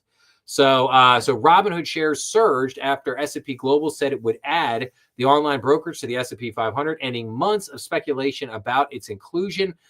Shares jumped more than 15% in midday trading on Monday. That marked the stock's biggest one-day gain since early of April and the third best session in the last year. So again, very interesting. So Robinhood now also getting added to the S&P 500. Oracle stock had, Oracle for back in the 90s, right? Oracle stock gains 36% to post the best day since 1992, adding $244 billion in value. So Oracle stock climbed 36% after the company reported gobsmacking. There's a good word for you. Gobsmacking cloud demand numbers. The cloud giant is on pace for its best day since 1992 and is now quickly approaching the $1 trillion market cap benchmark. The company said it has $455 billion in remaining performance obligations, up 359% from a year earlier. So again, Oracle making all kinds of news this week. And then let's see here. Tesla, on the other hand, not doing so hot this week. So Tesla market share in the U.S. drops to its lowest since 2017 as competition heats up. So Tesla's U.S. market share dropped to a near 8-year low in August as buyers chose electric vehicles from a growing stable of rivals over the aging lineup offered by CEO Elon Musk's company, according to data from research firm Cox Automotive, shared exclusive with Reuters. The decline highlights the threat from automakers ramping up EV incentives at a difficult time for the industry. Analysts expect an EV sales bump to continue through September in the United States, then drop when federal tax credits expire at the end of the month, raising financial pressure on Tesla and other automakers. Tesla, which once held more than 80% of the U.S. EV market, accounted for 38% of the total EV sales in the United States in August, the first time it has fallen below the 40% mark since October of 2017, when it was ramping up production of the Model 3, its first mass market car, according to early data from Cox. So again, just very interesting here to keep an eye on Tesla. And this is why I said, I think it was a couple weeks ago. So we were going over a couple of Tesla articles, and I basically looked at it and I said, okay, Elon Musk wants to pivot the company kind of, again, not totally away from cars, but he wants it to be more of an AI and robotics company in the future. So he wants to do this major pivot of the company. And if people saw recently too, he's also given himself a $1 trillion pay package over the next, 10 years or whatever. So, I guess it's possible that Elon Musk might become the first trillionaire. Maybe I don't know. We'll have to see what happens there. But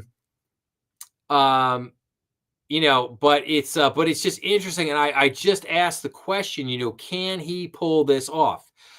There are many companies that there is a graveyard of companies out there that have tried this pivot to basically completely change the focus of the company to say, okay, we've made this product and we were successful at this, but we see the winds of change blowing And now we want to go and shift to this. We want to go after this product now and make this the dominant focus of the company.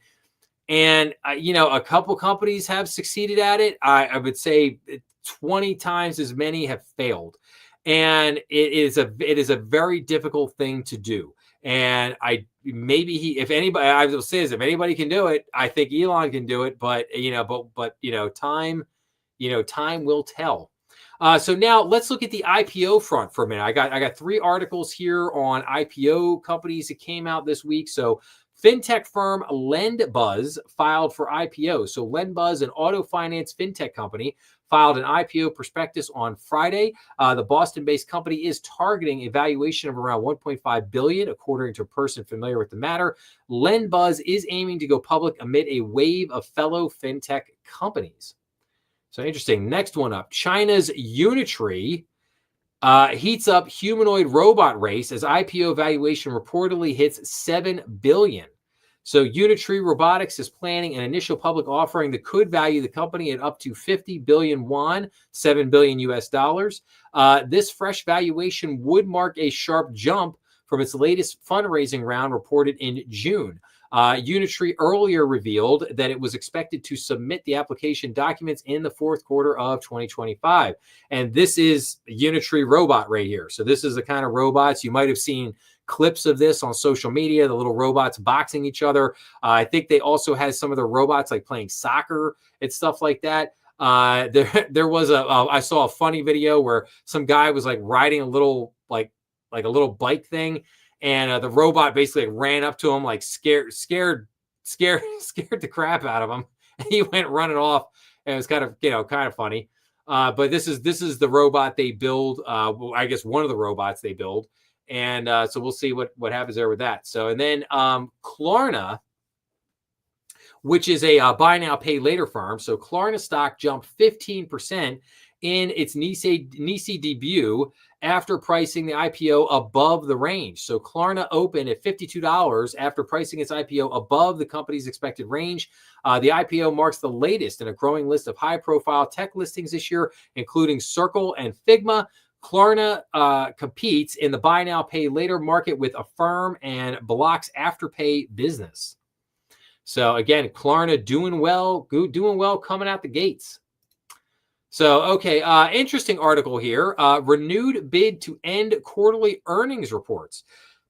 So long-term stock exchange to petition regulators to allow public companies to share results less frequently. So the long-term stock exchange will petition the SEC to allow companies to report earnings twice a year instead of the quarterly 4 times a year. So public companies in the U.S. have dutifully shared financial results with investors every 3 months for the past 50 plus years. A new proposal hopes to change that.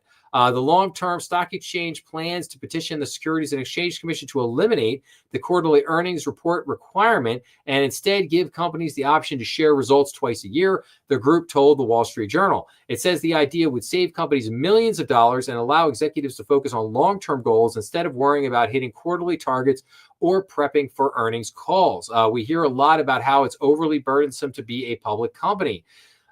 So it's kind of interesting. I have a couple thoughts on this one. Number one,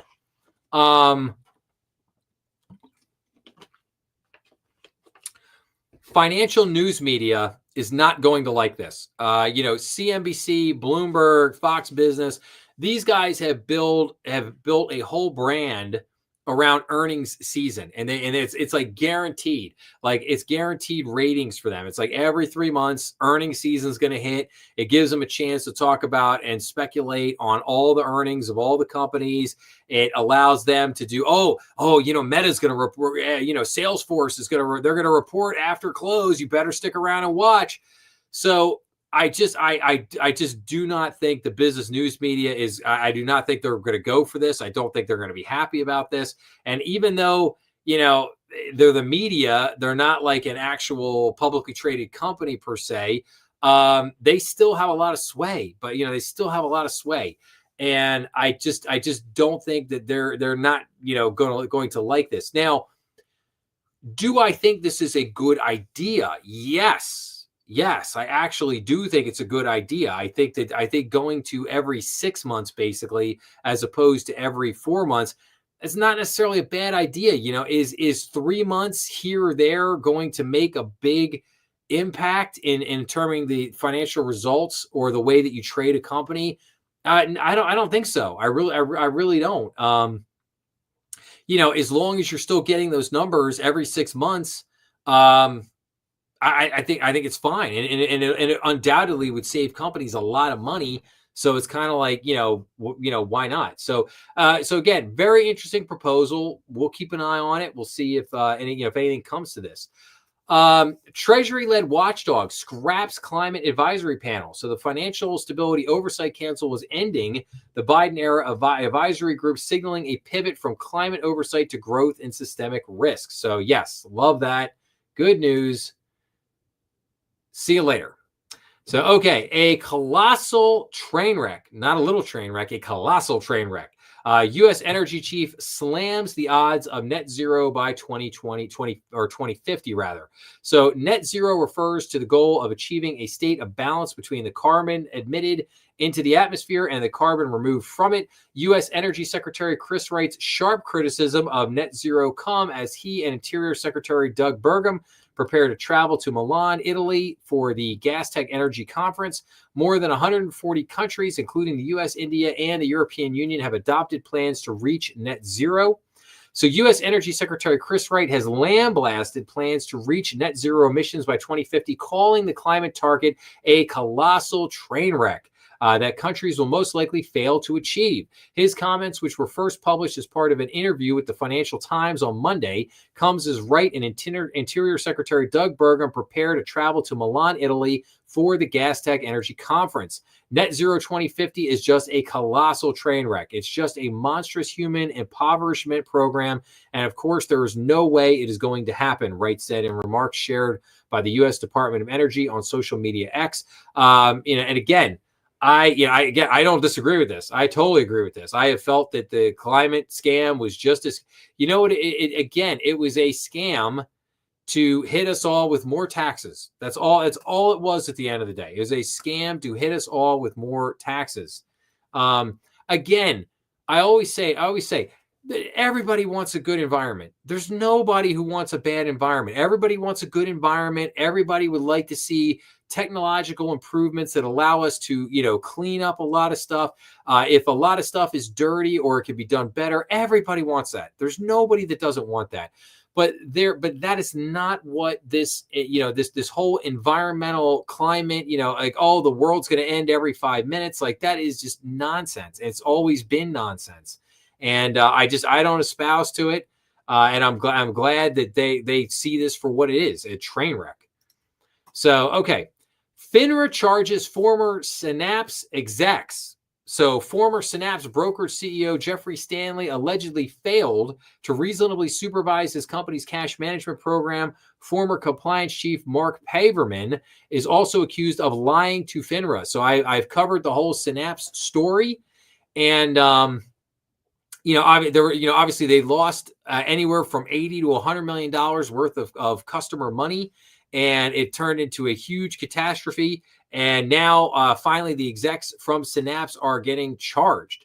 So the Financial Industry Regulatory Authority charged former Synapse brokerage CEO Jeffrey Stanley and his former compliance chief Mark Paverman late last month with misconduct that allegedly led to end users losing access to over $100 million. So again, we'll keep an eye on this and see, what happens with this. Interesting article here. A quarter of student loan borrowers expect to pay off their debt this year. A quarter. So although millions of student loan borrowers are behind on their payments, a quarter of borrowers are confident they will actually pay off their loans this year. So older borrowers are more pessimistic about their student loans, and more of them say they will never be free from their student debt. Since the Department of Education has resumed collections on defaulted loans in May, many borrowers say they are feeling the effects of that. So, but out of that, roughly 42 million borrowers, more than 4 million were in late stage delinquency last quarter. The highest number of student loan borrowers on the verge of default ever recorded by the Department of Education, because I think you're probably actually getting some real numbers there. Yet others feel optimistic about their debt. According to a recent survey by think tank Data for Progress, nearly a quarter of those surveyed said they expected to pay off their student loans within the next year. So very, very interesting here. So while we are seeing this surge in delinquency and people on the verge of delinquency, we're also seeing that there is a healthy number of people, at least a quarter of people out there that are going to be paying their student loans off. So that's again, good news there. The vacation home market is hitting its new normal thanks to emerging deal breakers. So what is going on here? So seasonal vacation towns see a 3% drop in home sales. Higher housing costs deter second home purchases in vacation markets, and listings in seasonal towns increased 17% despite fewer new listings. So homes in seasonal vacation towns are selling at a lower rate than properties nationwide, a trend experts say is evidence of a softening rental market. A new analysis by Redfin Corp found that seasonal markets saw a 3% drop in home sales in July over the same time in 2024, compared to a 1% decline in seasonal towns. Home sales in seasonal towns have been declining since February, according to the Real Estate Venture. So interesting. So we'll keep an eye on what's going on there in the future with vacation homes. So, okay, so let's go back to tariff stuff for a minute here. So let's, okay, so here we go. Okay. All right. I got, all right, hang in there with me, guys, for about 5 or 10 minutes here. We're gonna blow through this really quick. So Treasury Secretary Bessent warns of massive refunds if the Supreme Court voids President Trump's tariffs. So Treasury Secretary Scott Bessent said he is confident President Donald Trump's tariffs will win at the Supreme Court, but warned the U.S. would be forced to issue massive refunds if it loses. National Economic Council Director Kevin Hassett noted that there are other legal authorities that the administration could use if the tariffs are blocked, but before court action, Trump's tariffs were set to affect nearly 70% of U.S. goods. And then we go into potential Trump tariff refund bill could top $1 trillion as Supreme Court fight looms. So 2 federal courts have found that many of the steep energy tariffs imposed by President Donald Trump are illegal. Trump has asked the Supreme Court to reverse those decisions. If the high court rules that Trump did not have the authority to impose the tariffs, the U.S. government could be obligated to refund importers anywhere from $750 billion to $1 trillion. Like that is crazy. So we'll see what happens with that. Now, the U.S. Supreme Court does agree to fast-track Trump's tariff appeal. So the justices will hear arguments in November in a blockbuster test for one of President Trump's signature policies. Now, in the meantime, Trump is still continuing to negotiate deals and collect the tariff money. Now, this is interesting. The Epoch Times, they did a reader poll, Trump within the law on tariffs. So most poll respondents favored President Trump's actions in setting tariffs, though some voiced support for concurring action by Congress. So again, appeals court versus tariffs, what's your take? Do you support Trump's decision to appeal the ruling to the Supreme Court? Obviously, almost like 90% say yes. Do you support Congress passing legislation to enshrine reciprocal tariffs? Again, it looks like probably about 56% are yes, they're on board with that. Appeals court versus tariffs. What's your take? Do you agree Trump's tariffs have had a positive effect on the U.S. economy? Again, vast majority strongly agree. Do you agree that the tariff dispute increases market volatility? Again, a lot of them strongly agree that, yeah, it will increase some market volatility. Do you agree that repealing tariffs would reduce consumer prices? A lot of people do strongly agree with that. They do think that they would reduce consumer prices. Do you agree that the ruling will weaken the U.S. position in trade negotiations with China? Yeah, probably about 50% strongly agree with that, and another probably 10% or so, 15% are somewhat agree. But again, you're seeing strong support overall for Trump's views. People would like to see Congress take action. And then, people do think that if the tariffs went away, they would get consumer prices, which, may be true, which probably is true. Probably is true there. But I think most people, though, recognize the bigger issue that the more tariff money you can bring in, the more protected U.S. companies will be, the more we can bring back our manufacturing base, bring more jobs back into the country. And over time, that volatility will decrease. But let's continue on here. So Lutnick, Beijing so far, China, is eating the majority of China's 52% average tariff. So our average tariff rate is not that high. He said of tariffs on other countries, most of the world is less than 15%. So U.S. Commerce Secretary Howard Lutnick said that foreign governments have been bearing the brunt of U.S. tariffs over 15%, with China paying the lion's share. China is paying an average tariff of 52%, but the government of China is eating most of it. So while that's a high average, when you count in China, the government of China is covering most of that cost. And there's a lot of that as to why we're, again, seeing perhaps the PPI index come down, right? However, there's a but here. China's shipments to the U.S. plunged 33% in August as overall exports growth hits a 6-month low. Exports climbed 4.4% in August in U.S. dollar terms from a year earlier, marking their lowest growth since February. Imports rose 1.3% last month from a year ago, missing Reuters estimates for a 3% growth rate. The U.S. has remained China's largest export destination on a single country basis, despite the continued slump in trade. So again, we're beginning to see China's shipments here to the U.S. Taking a plunge, which again, could cause some short-term pain here in the not too distant future. And at the same time, we have this, Trump runs out of patience with China, sharpening his words. So in his latest social media post, Trump took aim at India and Russia, expressing frustration over their close alignment with deepest, darkest China. Trump says trade talks with India do continue. The U.S. president refers to Indian Prime Minister Modi as his friend, despite his recent comments suggesting that India was lost to China. New tariff rules bring maximum chaos as surprise charges hit consumers. So the bills are sudden and jarring. $1,400 for a computer part from Germany, $620 for an aluminum case from Sweden, and $1,041 for handbags from Spain. Some U.S. shoppers say they are being hit with surprise charges from international shipping carriers as the exemption on import duties for items under $800 expired as a part of President Donald Trump's tariff push.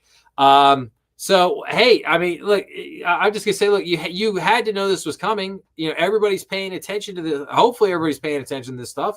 So, and again, what people have to understand here is that, there's going to be some short-term pain. I've always said that there's going to be some short-term pain, but people have to realize if you make this stuff in the U.S., are you going to have to pay a tariff? No. That's what these companies are going to have to get through their head, is that this is not some temporary thing. This is the new normal now. This is how things are going to be done. We are going to charge tariffs. We're not going to get ripped off anymore. And if you don't want to pay these fees, you're going to have to start manufacturing this stuff in the United States. And again, it's going to take, unfortunately, a lot of these CEOs aren't too swift on the uptake here. And it's going to take them a little while to get the hint and get with the program, but they will eventually figure it out. But in the short term, will we have some pains here? Yes, we will have some pains here, but in the long run, it will work itself out and it will be to the positive. Okay, Trump's tariffs are slowly finding their way into consumer prices. From clothing to auto parts to electronics and more, tariffs are making everyday items cost more at a time when the labor market is looking increasingly fragile. Together, the increases may not sound dramatic, but they are enough to give both consumer and Federal Reserve policymakers at least some cause for concern. So again, why are you seeing a little bit of uptick in inflation? And why is inflation still hovering around that, the CPI hovering around that 2.9%, 3%, 3.1%? Well, again, you do have a little bit of effect from inflation, not a major effect, but a little effect. So again, what you're seeing here is on the business side of things, as we alluded to, that the China, a lot of these other countries, they are absorbing a lot of these tariff costs so far, and that's why you're seeing the PPI inflation begin to come down a little bit. But some of this cost is getting passed on to the consumer, and that's why you're seeing the CPI stay a little stubbornly high, or a little higher than you want it to be. I would say it that way. Trump's pressure on Europe to slap 100% tariffs on India and China raises eyebrows. So Trump reportedly asked the EU to impose tariffs on China and India to punish them for buying Russian oil. The EU is likely to be highly wary of agreeing to do so. A European Commission spokesperson told CNBC Wednesday that it does not disclose details of such meetings due to the need for confidentiality. So that's interesting. We'll keep an eye on that one. And then European Central Bank leaves rates unchanged as tariff fallout lingers. So the ECB is grappling with global economic uncertainty despite inflation in the Eurozone hovering around the central bank's 2% target in recent months. Markets were pricing in around 99% chance of the ECB holding interest rates steady. Based on economic expectations, the central bank is in no hurry to reduce rates further, said Thomas Pugh, chief economist at RSM UK and RSM Ireland. And then finally, last article here tonight, China warns Mexico to think twice before raising tariffs, threatening countermeasures. So Mexico plans to raise tariffs on vehicles coming from Asia, particularly China, to 50%. We hope Mexico will be extremely cautious and think twice before acting. That sounds a little menacing, right? Mexico's auto industry is the country's largest employer. So interesting. So, all right. Wow, man, like that was a lot. That was a lot we just went through there in 2 hours. Holy cow. All right, so I'm going to wrap up tonight by doing my little reminders here, and then we're going to do our story of the week, and we are going to do our quote of the week. So, but what are some of my reminders here? So, I am looking for reviews. If you are listening to the podcast on Apple or on Spotify, please leave me a review. It would really help the channel, really help the podcast. So please leave some reviews on there with some positive reviews. Hopefully, I love it. Make sure to visit the Banker Next Door, www.thebankernextdoor.com. Visit the website, check that out. Make sure to subscribe on YouTube if you want all the latest notes. I do a number of postings throughout the week. So if you want to find out like what are all the episodes coming up this week, any major news articles that may be covered, what's going to be covered on the strategy room here on Saturday night, make sure to subscribe on YouTube and check out the posts. You could send comments, questions, recommendations. If you have a recommended topic, you could send all those to info@thebankernextdoor.com. I would certainly love to hear from you. Make sure to follow me. We are up. Banker Next Door is up on X, Getter, and Truth Social. Might be coming to some other platforms soon. We'll see. Stay tuned on that. But if you want to follow me throughout the week, you can follow me up there on, like I said, on X. BND. Remember, Banker Next Door is on YouTube, Rumble, and all major podcast platforms. Remember, we have new episodes every week, or I should say, every week, Monday through Friday, premiering at noon. And then finally, don't forget to check out the BND Strategy Room live stream here every Saturday night on YouTube at 8 o'clock. So, okay, let's go over to, all right, we'll do story of the week. What's the story of the week here? Okay. Very fitting since we have the FOMC meeting coming up this week. I'm going to do the story of the week is going to be on the Federal Reserve Federal Open Markets Committee, or the FOMC. So the Beige Book is published 8 times each year before meetings held by the FOMC and is considered one of the most valuable tools at the committee's disposal for making key decisions about the economy. FOMC members also receive the Green Book and the Blue Book prior to meetings, though only the Beige Book is available to the public. The FOMC is the branch of the Federal Reserve System that determines the direction of monetary policy, specifically by directing open market operations, or otherwise known as OMO. The committee is made up of 12 members, the 7 members of the Board of Governors, the president of the Federal Reserve Bank of New York, and 4 of the remaining 11 Reserve Bank presidents on a rotating basis. The committee has 8 regularly scheduled meetings each year. So that is the Federal Open Markets Committee, and we'll be awaiting their interest rate decision this week. And then finally, what is our quote of the week? So I opened up the show this week talking about the passing of Charlie Kirk, and it just for whatever reason, and it got me thinking about the movie Braveheart, the classic Mel Gibson movie, one of my favorite movies of all time. And coincidentally, this happens to be the 30th anniversary of Braveheart coming out. I'm not sure the exact date, but this year is the 30th anniversary of Braveheart. But it just got me reminded of the very famous quote from that movie, which was, "Every man dies, but not every man really lives." And that was from Mel Gibson playing the character of William Wallace in Braveheart. So with that being said, I thank everybody for joining me here on this lovely Saturday night. I hope everyone has a great weekend out there. Just, stay safe, hug your loved ones, because, unfortunately, none of us are guaranteed tomorrow. And we don't know how much. None of us know how long we're going to be here. So so make sure that you tell people you love them. Make sure, like I said, hug your wife, your husband, you love your kids, be a good person out there, and you know the drill. So with that being said, have a great night. Enjoy the rest of the weekend. Keep an eye out for episodes coming out this week, and I will see everybody back here again next Saturday night in the Strategy Room, 8 p.m. on YouTube. Have a great weekend, everybody.